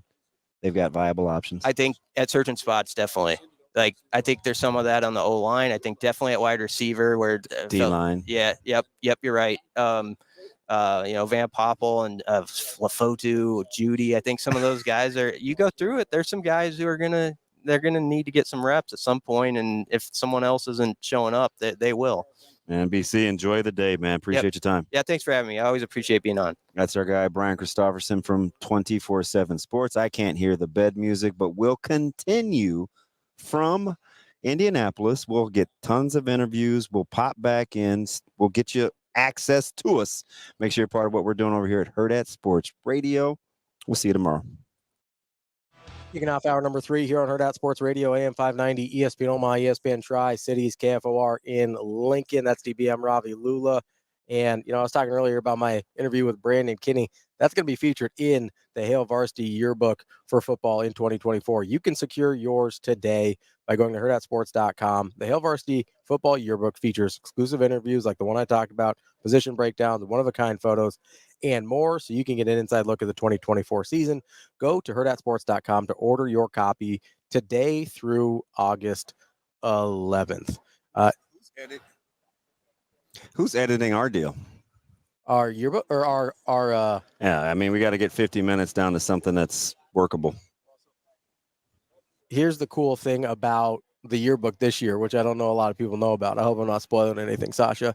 So we're going to take some of the stuff and turn it into stories or Q&As. We're also going to have QR codes in the yearbook itself that you can scan those and watch the entire video. That's pretty on cool. YouTube, but it'll be a private channel, so you have to have the yearbook in order to get it.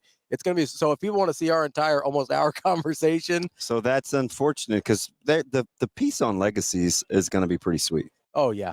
100%. That was a really cool idea. Yeah. And that's the theme of the whole yearbook is building a legacy and the different forms that takes. So it's going to be pretty, I think it's going to be a pretty great product, and I'm excited to have gotten to be a part of it. And as you're a DB, him and I had a little conversation too. Went a little deep in some areas. I tried to protect him a little bit, but then Sasha threw him under the bus. Sasha and Avery started with one more question. It turned into 3. Yeah. See, I got you out in a half hour. It was them. That was their problem. Yeah. I get it. I totally get it. In my defense, I wanted to tie the whole thing together, like the whole legacy element of what we were doing. So I had to ask that one. Avery is the one that asked the tearjerker. No, I understand. As we're waiting, we're going to grab Coach Rhule here in a second. We'll actually maybe get to go first. That's incredible. Well, you first preferential treatment. I think so. I mean, you're his guy. I think that helps out a little bit here. You think? That can't hurt. Yeah, I'm pretty excited for it as he's over there suited and boot. Look, he's mad at me now. He's like, come on, man. He's already mad at me. You just got here and you're already mad at me? Yes, Coach Rhule just asked where DB's sweatshirt is. Coach, how are you? Nice to meet you. Hey, just say good morning. Can you just start with a simple good morning? Do you mind? I don't want to mess up your hair. Can you put on the headsets? Look, you look sharp. I mean, there's no shame for DB. He saw Coach Rhule walk in the building, and he had a text sent off 30 seconds later to see if he was coming over. I need it. So there's zero shame in DB. How you feeling? Pretty good. I'm just so fired up to talk to the media for 8 hours. It's like my Super Bowl today. So we're joking, right? One of the things I do think you do really, really well, a perceived negative doesn't. You have this ability to kind of spin it on the fly, right? This isn't fun. It's not. It's 8 hours, right? But you're going to find a way to maximize in this environment. Well, this is the job, right? So not all of us love every part of the job. There's really 2 parts to this, though. It feels like it's too close to this. Yeah, see, I'm that guy too. There's 2 parts to this. There's going to be the conversations about football, about the team, and I love that. I can talk football anytime, anywhere. I'm down at the Texas High School Coaches Association clinic this past weekend, and some couple guys like, Coach, you're always around. I'm sitting in clinics listening to people talk. I'm like, well, I like football. Then there's going to be where they take me in the back room and make me take 50 pictures and ask me what my favorite Halloween candy is. And Coach, that I can promise you, even putting a suit on this morning was like a labor of love. So, Coach, what is your favorite Halloween? No, I'm just kidding. So I do appreciate I do feel like we get a good glimpse into your personality, though. And I think that's what a lot of people, that's all they're kind of looking for out of these things. Obviously it's not the part of the job you like the best, but it is, like you said, it is part of the job now. Like, this is a different time. DB was talking about how Coach Solich, back when he was head coach at Nebraska, he was kind of in that transition where for a long time you could just be a football coach. And now there's a whole lot more that goes along with it. And there's guys that are kind of football junkies that, that don't tend to love days like these too much. Well, my number one job is really to make Nebraska relevant nationally. My number one job is to infuse energy into the brand on a national level. And so flying in the day early yesterday and getting, instead of leaving at 3, getting up here at, getting here by 2 to go do the Pat McAfee show. That has brought, I can't tell you how many people ever across the country that I go that say, oh, I saw you on McAfee, or I saw you on Bustin' with the Boys. So you have to take time to do those things. And you're doing them, just like I said to you guys last time, because you're trying to infuse national attention onto Nebraska. And you're doing that so that it doesn't replace winning. Right. When you win, it's like, hey, they win and they're cool. And so you're just trying to, be that team that, we want to bring energy without, I don't want to be a clown. I don't want to say things, I don't want to disrespect other people. I don't want to, talk in memes on social media, and mock people. I want to do things the old school way, but still bring a lot of energy. So when you get a platform like this to kind of showcase the program, but the 3 that you picked, it's pretty buttoned up, tough, good representatives. What's the balance there? Are you kind of the face and let them kind of be the body, or how's that working? Because you got some fellas. Yeah, this was the hardest year I've ever had to pick who to bring. I would agree. And I try to bring seniors, and really I could have picked 10 guys on defense. And so, but one I'm going to ask you about in a second. The reason why I brought these 3 guys is you're talking about 3 guys who've graduated. You're talking about 94 starts. You're talking about 3 guys that could have gone on and played pro football, but made the decision to come back for another year. So, if anything, can I honor them that way? And like Tommy's not here, but we put out the Chasing 3, and it gets into a little bit of Tommy's life, right, and a little bit of Jamari's life. So, I'm just trying on this broad spectrum, trying to give every person an opportunity, whether it's coming here, whether it's profiling them, doing something so that our fans get to know all of our older players, because these guys, they've kind of stood in the gap and they've been here through the tough times, and I want them to experience the good times. One I want to ask you about, because of his particular affinity for you, and I watch you guys interact, and I think he's amazing. You've changed his body twice. He went from long, lean to putting on some muscle. Now he looks like he can plant a 4-eye or rush the passer. Jamari Butler has flourished being around you and close to you. He thinks the world of you. He's kind of overlooked. He led you guys in tackles for losses last year. He came out of nowhere. Right? Yeah. The overlooked part, I don't know, because we don't overlook him. You know what I mean? So that might be more like as people talk about the team. But I think on our team, I don't know if there's more of a vocal leader. I don't know if there's more of a heartbeat of the team.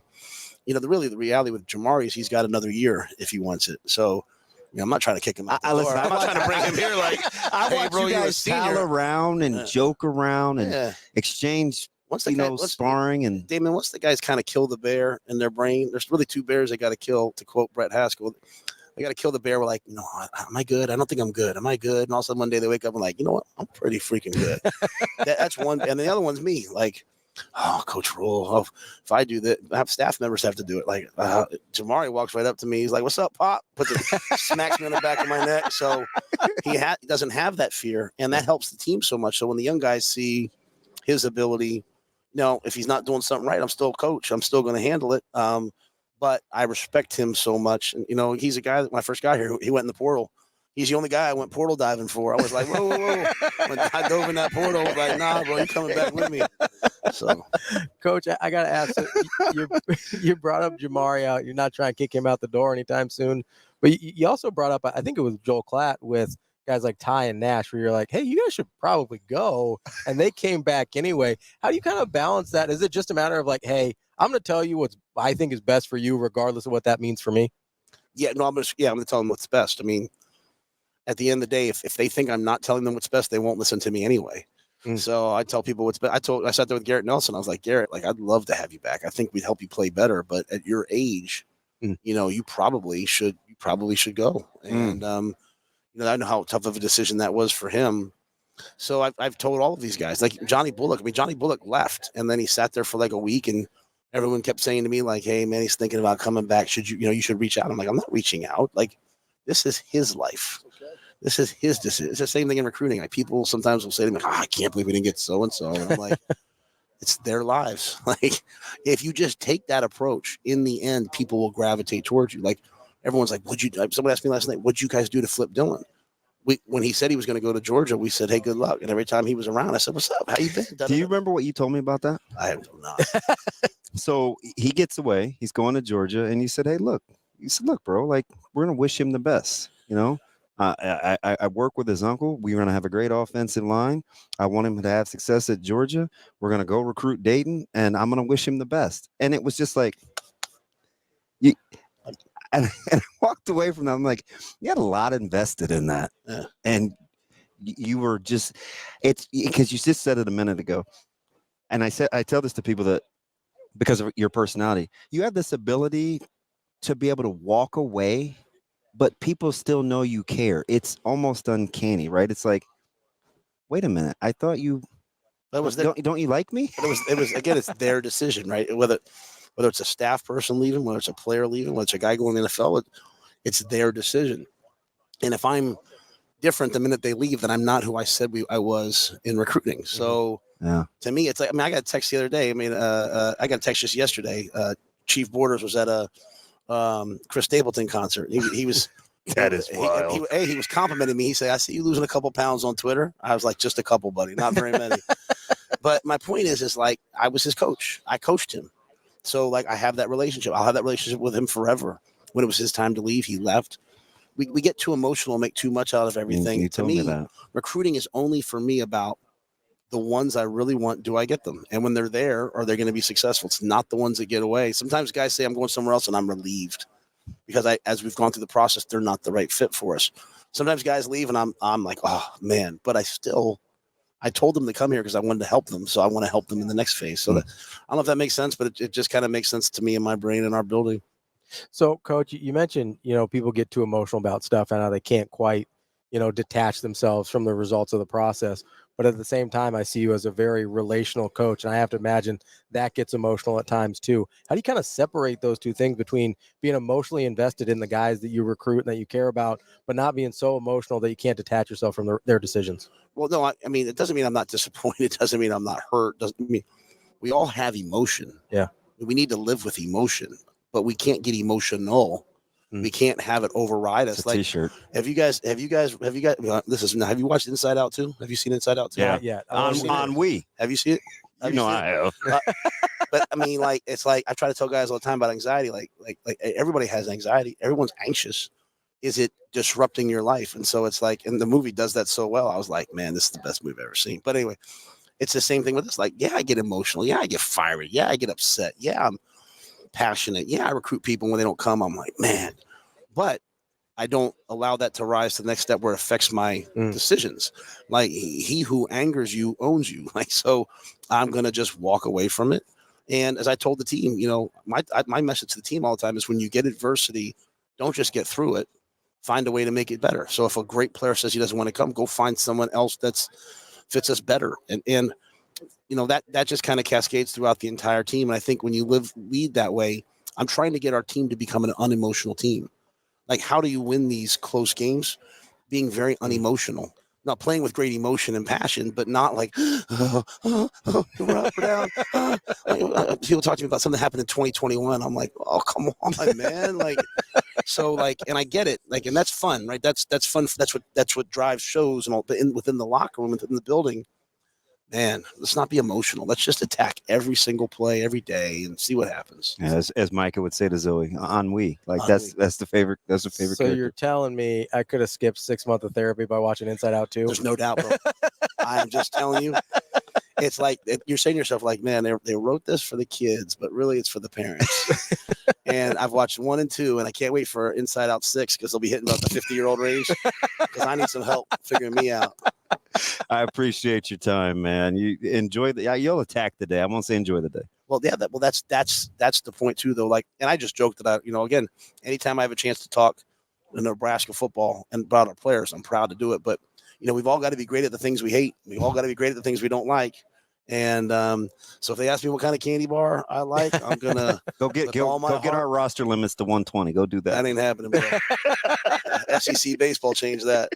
Can I just say I do appreciate you taking the time here, but I also, as a guy born and raised in Nebraska, I do appreciate how you're always talking about, hey, it's not just the football team, it's not just the university. I need to represent the state well. And I think that's why so many people connect with you. So just for me personally, as a guy born and raised here and who loves this place, thank you for doing that. No, I appreciate that very much. Appreciate it, Coach. Is head coach Matt Rhule joining us here on Hurrdat Sports Radio. Really appreciate his time. We got him first, so I don't know if that makes us best, but I do appreciate that for sure. With Coach Rhule there, and now I need to ask for a refund from my therapist since I could have just watched the movie. Dude, it's incredible. I did see the first one, and it was pretty great. So maybe I'll have to. I don't watch a lot of animated movies, but I might have to make an exception. Yeah, do one for that one. Since I got the Coach Rhule seal of approval, I might have to give it that one. But really appreciate the time he gave us there. There was we talked a lot about Jamari Butler yesterday and how, he's kind of Terrence Knighton talked about how he transformed his body. Another guy that we heard from on the radio was EJ Barthel in talking about running backs, and a name that he dropped in there that I was a little surprised by because we saw him working with the first unit and wide receivers in the spring was one of my favorite guys, Janiran Bonner. Yeah. Now back at fullback, although, is that in your mind when you see that? Is that like kind of a technicality? You kind of expect him to line up everywhere? Everywhere. Because that's the guy I'm looking for a lot. I think he can be special. Yeah, so he's a great pass catcher. Mm-hmm. He gives you the ability. Just imagine, right? You break the huddle and you think you're in 12 personnel with Borkature, a running back, and Bonner. Those guys can line up anywhere. Yeah. You throw in Luke Lindenmeyer and Janarian Bonner. Like, they can line up anywhere. Mm-hmm. They can be inline. They can be hybrid. They can get to duo. You can run split zone. They can kick out. You can throw them the ball. He's a great route runner. He's a natural kind of mismatch for number threes. Yeah. Defensively. For so sure. he's just a headache. And I've said this before about Bonner. I remember because I'm like, hey, we're forgetting about this guy. We're forgetting about this guy. I brought him up a ton last year. He knows this offense as well as anybody. Yeah. So he reminds me of Jaheim Bell. Yeah. That's the guy from South Carolina. He was at South Carolina with Coach Sat. He ended up going to Florida State. He was really good at Florida State last year. That's the guy I looked at when I was watching that South Carolina tape. And then I kind of look at Nebraska's roster. I was like, I think they've got that guy on their roster if they can figure out how to use him and how to get him the ball. And you know me, you're talking about these 12 personnels that aren't what they look like. You know what I hear there? I hear San Francisco 49ers, baby. That's what I hear. I hear the kind of, you got Juszczyk lining up wherever he wants. You got right. That guy's a weapon. You got Kittle lining up wherever he wants. You got Debo and Ayuk as long as he's there still, Just imagine this guy that puts together defenses. That's a nightmare. One of the things that I ask our guy upstairs is I always want personnel packages. Yeah. Hey, is 10 in the game? Hey, is 12 in the game? One back or two. Right, because that helps with pre-snap calls because it's not just a crapshoot. Right. Yeah. I don't want to be in chopper when they have two tight ends. Right. It's pattern recognition. Right. You're trying to recognize their personnel patterns with what your defense likely matches up with best. So when guys like that break the huddle, it doesn't give you much to go on. Nope. But you need. So what do you do conversely? You have guys like Javen Wright on the other side. You have guys like Bullock. You have guys Prince Will, who can do multiple things within a defensive unit, right? Gifford, I think, is kind of like that on that next level. Yeah. Do I want a guy to be able to come out of the box and be able to get into the flats or get underneath a number two, or do I want to be a safety and right? They showed us 10 personnel, but these guys are both wings now. They're tight slots. Could be a run. Yeah. Can they fit in the run game? Right? Yeah. Like you have to have guys that can do that. Yeah, and I know when we talk about positionless football, we talk about it a lot on the offensive side of the ball with guys we're talking about, but you just brought up a great point there. We almost never hear it mentioned on the defensive side of the ball. It totally matters. You want to be a guy that doesn't have to come off the field. It matters even more, right? I mean, there's a reason that Draymond Green averages like 9 points a game, and he's been paid like 3 max contracts. How many times do we talk about a pass rusher? Well, but I don't know. He's not very good against the run. Yeah. Or a guy that's good against these can only use him on third downs. Yeah, can't rush the passer. Got to take him off on third and long. Or, that's what makes people like Derwin James and Honey Badger and those positionless guys that you can't manipulate. Mm-hmm. Oh, it's tough. The guys that can do both things well, whether it's run fit or cover, those are the guys that are super valuable. And I do think that's a place where. Do you remember the story I told you about a player that I want to move for playing the long game? Oh, yeah. At the high school level? Yeah. So ideally, we start off with 3 run-heavy teams. Mm-hmm. So I want him to play early to get used to the physicality. He's really a hybrid safety. Mm-hmm. Why do I want him baptism by fire? Because later on in the year, when we start playing spread teams and we go like big nickel, and I still want to be able to stop the run and defend the pass, like I'm already thinking about how we don't have to change our defensive personnel look. Yeah. Right. That's why I like guys. And listen, I don't know. That's the whole backstory to that. Yeah, for sure. That's why I like guys, and I don't know what this guy's going to be at the next level, but this is just kind of an example. Is like a Pierce Mooberry from Millard North, right? He's kind of, to me, a blank slate defensively. Like, yes, he plays safety right now, but he's 6'4", 210, maybe. That he's got a frame you could do almost anything you want with, right? And that's a guy where you're like, okay, if I remake his body, and again, he's just an example because of the frame, right? I don't know what he's going to be at Nebraska or whatever, but and he's a guy I'm familiar with because of Millard North, obviously. But if you look at that frame and you go, okay, do I want to turn him into like that jack spot? Do I want to bring him down and play linebacker? Do I want to leave him at safety and allow him to do some of those things? You see that in a lot of the guys they recruit, right? We're like, well, why are they recruiting 15 tight ends or whatever? It's like, because that body type, whether you leave him on offense, where you put him on defense, whatever, is super versatile on a football field. Yeah, 100%. Give me a bunch of dudes that are 6'4", 220. We'll figure it out, right? And we'll go from there. And that's where we talk about them all the time. Kristen and Corey come in, where you have to be on the same page. You're so right about that united front. We've talked about this forever. And I mean, listen, a little bit of a cheat code just because we kind of know the inner workings. But sure, when all those people work together and you get a frame or some numerical benchmark statistically, they're well versed in knowing what that potentially could be. 100%. And then the choice is theirs. Yeah. It's like, are you going to go do it? Okay. He's hit these measurables. He's got this frame. We've seen this before. We can make him like this, or we can do this with him. Let's just see how much he grows. Let's see how much he grows, and let's see how much he commits to the process we're giving him. Let's see how much he can just do what he's told. Like I've said this all off season. Wait till you see Jamari Butler. I can't wait, and I also can't wait to see Ernie Shavers. I know he hasn't been there that long, but Vincent. Oh, I always do Ernie. I always do the boxer. Because he's potentially a knockout artist. I always do the Vincent boxer. Shavers Jr. is a dude. I have a weird affinity for the heavy hitter Ernie Shavers. So we will be back with more Hurrdat Sports Radio coming up next. We're back here on Hurrdat Sports Radio, AM 590, ESPN Omaha, ESPN Tri-Cities, KFOR in Lincoln, and we're brought to you by Team Jack Foundation. Make sure you get to teamjackfoundation.org to get involved with this great organization. You can donate directly on the page, find out ways to volunteer, see what events are coming up, and see where all of your time and effort is going by checking out the project they're involved with. And all they're trying to do is find better treatments for childhood brain cancer and one day a cure. That's teamjackfoundation.org. That clip you heard was from Coach Rhule's interview with us just a few minutes ago. Thank you again to Coach for taking the time to sit down with us. As always, drops some little pearls of wisdom there that we pretty much never see coming. But yeah, he worded something that I allude to all the time perfectly and very succinctly. What's that? Play with emotion. Don't be emotional.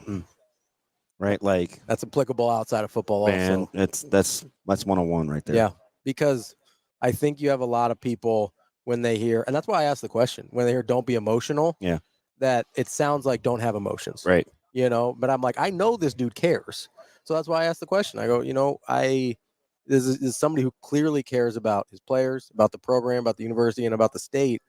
So I'm like, okay, how do you separate those two? And he, again, and he quantified it a little bit earlier when he said, "Listen, we all have emotions. Yeah, I mean, we have to be emotional. Yeah, which is a incredible distinction there, because honestly, it's never one I'd made in my head before. Yeah, so it's just the practical application, right? Shows get tense, things happen, right? Mm-hmm. And there's the immediacy of how you feel. Yeah. You may read something somebody said, somebody may assume something or text something or whatever, but it doesn't mean you have to be emotional. Mm-hmm. You can feel something. Yeah.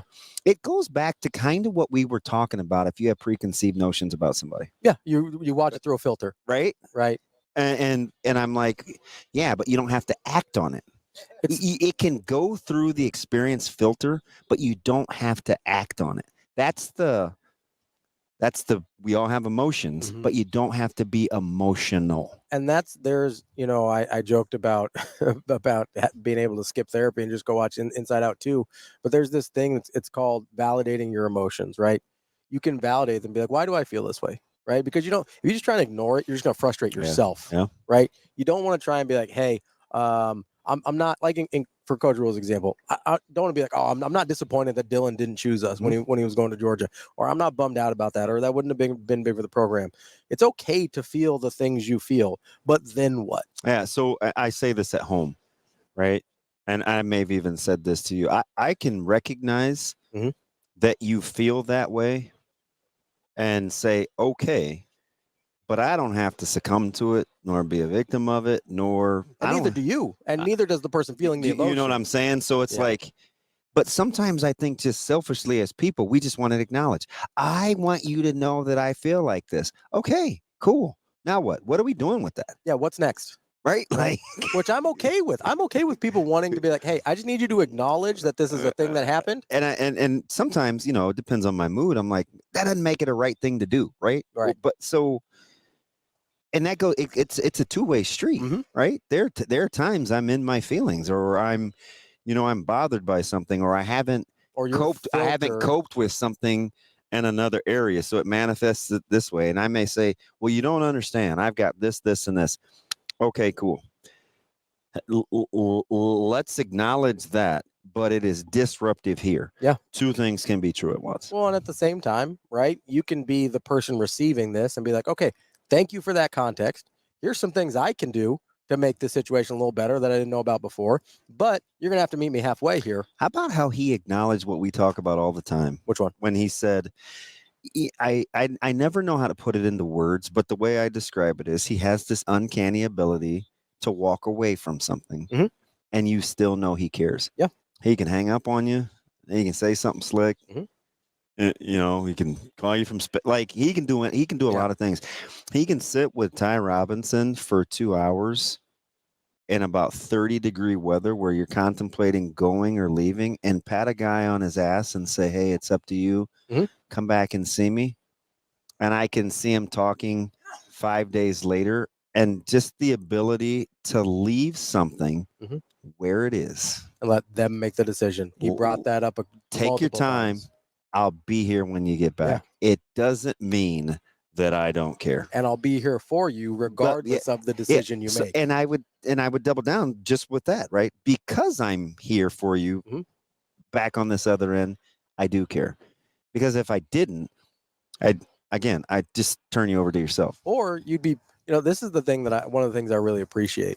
And, not to make this the Matt Rhule gushing hour, but like he dropped a lot of stuff in there, right? And the thing that I think people maybe don't totally understand, and you see this in recruiting, you also see it in like people's personal relationships a lot, where they don't understand. Some people, because of their filter they view things through, or past relationships or whatever, they don't understand that you care unless you're constantly providing either reassurance or that presence. Mm-hmm. And in recruiting, it's pressure, right? You're pressuring them and showing them love and showing, like, doing this and this and this. where it's like, I care about you so much that it doesn't matter what decision you make, I'm still going to be there, right? That's the difference in recruiting. When I see somebody that is so funny, because you have to be able, there's a guy that's going through that right now, feeling a little hands-offy. Yeah. Doesn't mean they don't care. Yeah. There's just nothing that they can do in the meantime. Yeah. It's like, hey, we've made it clear that we want you, we care about you, and we think you'd be great here, but we're not going to keep pressing you. Yeah. We're not going to keep putting. What I tell you, he said about with regards to how people react about Trev, too sensitive, too emotional. Yeah. Said it's business. Too emotional. Mm-hmm. Move on. Hey, let it go. And that means I told you in that moment, it stopped me in my tracks. He also said something that I swear I try to live by. And when I'm operating at a high level, it's pretty good. I can't remember. I'm going to go back and listen to the exact wording. I do not. What do I always say coming out of the back end of a difficult situation where I felt like I'm at bottom? I don't want to get in the habit of allowing people to control my emotions. Mm-hmm. I'm not. I mean, he quoted it scripturally. I'm not going to give you. He who angers you controls you. Mm-hmm. Right? How true is that? That one stopped me in my tracks. And it's not just anger, right? It's any emotion. Anybody who can cause emotional It's the reaction. ability to allow yourself to be coached hard. Hey, listen, man. Mm-hmm. Hit the hole. How many times do I have to tell you, stop turning the ball over in the red zone? Mm-hmm. Or whatever it is. Hey, stay on schedule. Like, what part of play forward don't you understand? Mm-hmm. Right? Where, see, those things are going to elicit some emotions. Yeah. And maybe not positive ones. but again, you don't have to be emotional. Well, and not to keep bringing up Brandon Kinney, but we had this conversation, and I don't know that, I think we've kind of tried to tell people, it's like, Coach Rhule will get after people, right? Like, that's part of the staff. Can't you hear it? Yeah. But like, I don't know that people because of how he is publicly, I don't know that people always think of him that way, but they do think of Bo that way, right? That is the first thing people is like, he'll get after you. And that's one thing that Brandon Kinney said about Bo is the reason he was allowed to get after guys the way he was is because he didn't just coach them hard. Mm-hmm. He loved them hard. Yeah. Right. And so that allows you, and it's not like you abuse that relationship, right? But because they know he cared about them, he can go out and ask what's necessary of them. And that's not something you can do unless you are emotionally invested without being emotional about the situation. What do you say? How do we win? How do we win close games? Don't be emotional. That's the first thing I thought of. As he was talking about that, I was like, okay, it's not that you don't care about the game. It's not that you don't. And you can tell somebody that's been at bottom like he has in a couple of different situations because he doesn't blink. Mm-hmm. He's so about, what's the consistency of his message? Don't let a traumatic situation define you. Yeah, that's it. That's the whole thing. He finds 15 different ways to say that. Close misses versus near misses. It's near misses versus remote misses. And that is exactly how he's going to try to get this team over the hump. Because did you see I got a little snarky with the 2021 reference? Yeah. Drives him up the wall. Oh, yeah. Anything that is out past the rear view mirror. Yeah. We're not resting in it to be miserable. No. We're going to look at how we can get better from it. What I tell you, he said after he had to let Coach Cooper go. What's that? The first thing I thought of is how do we get better? Yeah. What's that? And I thought immediately on the phone, I was like, 101. Yeah. Too emotional. Don't get too attached. What's next? What's next is the final segment here on Hurrdat Sports Radio, live from Big Ten Media Days. We will be back with more Hurrdat Sports Radio. Welcome back as we wrap up the show here on Hurrdat Sports Radio, AM 590, ESPN Omaha, ESPN Tri-Cities, and KFOR in Lincoln. Sorry about the technical difficulties there. It can be a little tricky when you've got the producer back at home and I'll use the term talent lightly here in Indianapolis. But we're wrapping up the show here. It's a little bit goofy on our end because it's there's a time change between here and Indianapolis, so it's a little bit unusual being here at 10:45 and still being on the air. But we are here nonetheless and doing having a good time here on Hurrdat Sports Radio. I think DB went to go try and track down Isaac Gifford, who may be joining us here in just a second, looking all suited and booted. He's ready to go. I do appreciate the long hair. He's not rocking the man bun like I do, but I'm sure he could pull it off just as well. But, it is a pretty cool atmosphere here where you just got, you got guys like Isaac Gifford walking around. You got Coach Rhule just hanging out with us as well as we wrap up the show here on a Wednesday. We'll be back tomorrow here as well from Lucas Oil Stadium. And hopefully we'll have gotten lots of great content for you between now and then. But joining us now is Isaac Gifford from Nebraska. Isaac, how are you? I'm good. How are you doing? We're doing great. How about that? Back-to-back man crushes. Mine or yours? Well, Coach Rhule was yours. I get Ike. That's true. That's true. We appreciate you joining us here. How's the experience so far? No, it's fun. It's a great stadium. It's pretty cool to see all the teams here. You're the perfect guy to ask because this seems like it's an opposite of your personality. Yeah, You're blue collar, basic, get in, get out, do work. Yeah, no, this is not my thing. When they asked me, I was like, what really? Okay, sure, I'll go do it. It's quite the opportunity, so I can't turn that down. Were they asking you, or were they asking you? Yeah, I think it was. I mean, Coach Rhule texted me. He's like, "Hey, you want to come and do this?" I'm like, "Yeah, sure." He was like, "You sound so happy." I'm like, "Yeah, I mean, sure, I'll go do it." What does he expect from your personality? I know. I'm like, what do you want from me? Seriously, what do you want from me? To be fair, the very first thing he said to us was sarcastically, "Oh yeah, I can't wait to do media for 8 hours." Yeah, I don't think you and him are on terribly different pages about being here. And he's been doing it a lot longer than I have. For sure. So it's cool, man. You didn't have to come back. You didn't have to be here. You got unfinished business, man. Yeah. I know your personality. How are you controlling it until you actually get out there? It's tough. You know how I am. You've known me since high school. It's not easy. I got to really focus on myself and my craft, and also my teammates and the team. So it's just keeping my mind locked in on what's going on in the building and keeping outside distractions out of my head. Well, I'm probably going to be a distraction, so I apologize in advance. But how much of you deciding to come back was being a Nebraska kid and wanting to see this thing through and being part of a team that at least started to bring Nebraska back to where we all feel like it should be? Yeah, no, that was a big thing for me. I watched my brother, think they were going to come back with Coach Frost after their first year, and then he left. And then it didn't really go the way they wanted it to, So having Coach Rhule this first year and thinking we're all right, we got this foundation, I didn't want to leave and watch it go to waste. It was a big part of me was like, I want to stay here another year and make sure we have that strong foundation and we continue to build on it. So I tell people, sometimes you don't always see the equivalent to what I think you are physically. You're going to be a great tester, explosive, high jumper, broad jumper, good speed. How much of that, the other part was, you got unfinished business, but your trajectory is still going up too, right? So why not have some good teachers for one more year? Yeah, no doubt. Just having another year of working out with Coach Campbell and that strength staff, and having all those coaches that have been great to me so far, it's just going to make me even better. And it's exciting. I've learned a lot in just the year I've stayed. So it's going to be a fun year.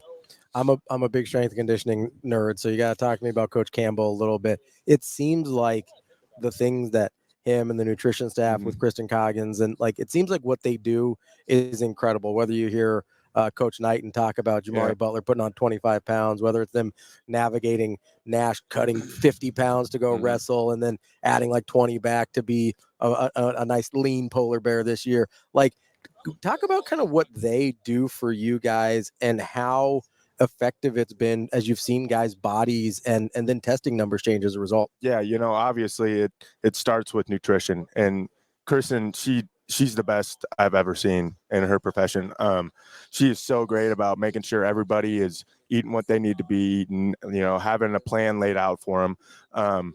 she works her butt off, and it shows. I mean, and she is on our butt all the time. How much of it is you guys have some similarities, right? Very direct. You don't mince words. Yeah. It's because you care. Yeah. But the standard is the standard. The standard's the standard, and that nutrition is the freaking standard. You know, if you're not meeting that standard, you're gonna hear it. So, you know, they do a great job. I told a story one time. You were at practice and you kind of took over a drill, right? Do it like this. Yeah. No, not like this. Hey, like this. And you allowed your defensive backs coach at the time to go through the first couple. Then you took over.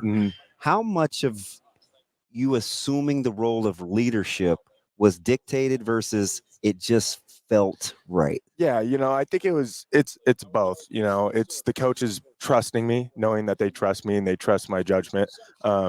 That makes me more confident in leading the group. And then also just I've always had that sense of I'm not a BS guy. You know that. You're right. You guys know that. And so when things aren't going the way I want it to go, I'm like, listen, this is how to do it. This is how you're supposed to do it. Do it. You know, I don't mess around with that kind of stuff. You know, it reminds me of something that Coach Rhule's talked about before, where like he sets the standard and then he holds you accountable to the standard, whether it's him or the staff or whoever, right?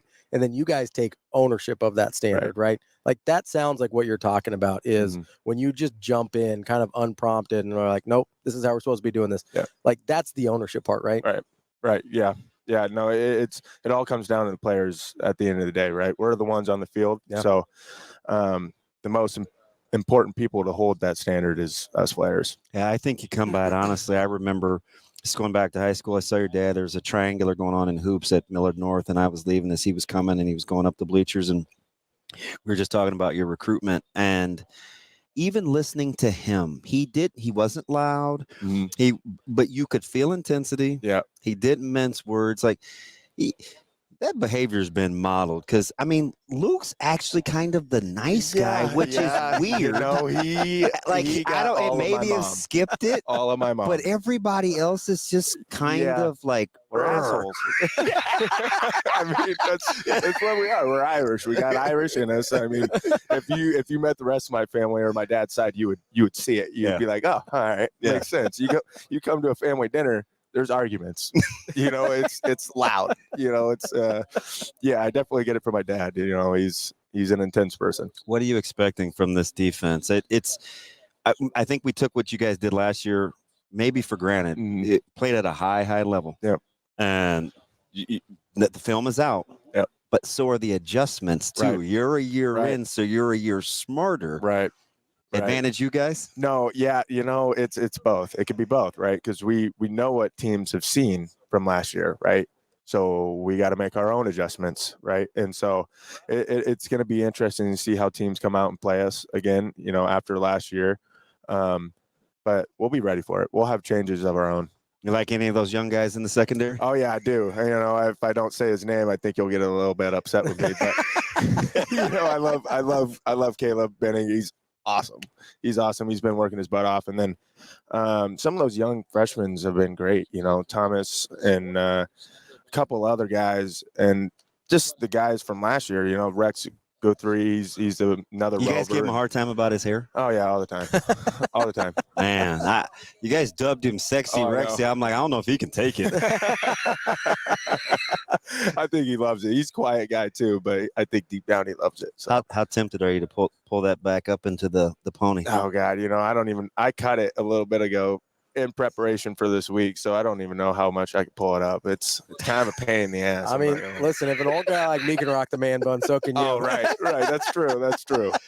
And how do you like the offense? You feeling good about? Oh yeah. Did you allow yourself to fall into the got to hold up your end of it? It's hard. Oh, right? It is definitely. We're like, wow, we really need to hold up our end because the stuff they're showing and this whole summer, I sit there and I watch it. I'm like, these guys they got it. They got it this year. You know, our wide receiver core is probably the best I've played at since I've been at Nebraska. So it's exciting to watch them work this summer. So as you look back kind of at your career at Nebraska, as we just got about a minute left here with you, what differences do you see about how you were when you were a freshman coming in and this class that you've seen that Coach Rhule brought in this year? There's a lot of speed in this class. I'm not saying our class wasn't like that, but there's some athletes in this class that's brought in. Not saying there wasn't in mine, but there's also a lot of guys that aren't here that were in my class, right? And I haven't seen a guy leave yet. So I think there's a lot of loyalty in these freshman classes that have been coming in here. That's why we have 150 guys on the roster, right? Guys aren't leaving and they want to play here. Yeah. So that's kind of one of the biggest changes I've seen in these younger groups coming in and compared to mine. What would year 4 or 5 Ike tell year 1 Ike? Oh God, sheesh. I mean, me, it's just taking care of my freaking body. For year 1, I'm like, I go in there gun ho. I'm lifting twice a day, trying to do all this stuff. To make the older guys like me. And now I'm like, shit, I'm gonna go get in that cold tub and just sitting there for a little bit. I need the rest. Well, you look fantastic, man. You like the new body type? Yeah, I do. I love it. Well, and the suit's looking good too. Yeah, thank you. You look great. That's Isaac Gifford joining us, Nebraska football player. We will be back tomorrow here on Hurrdat Sports Radio.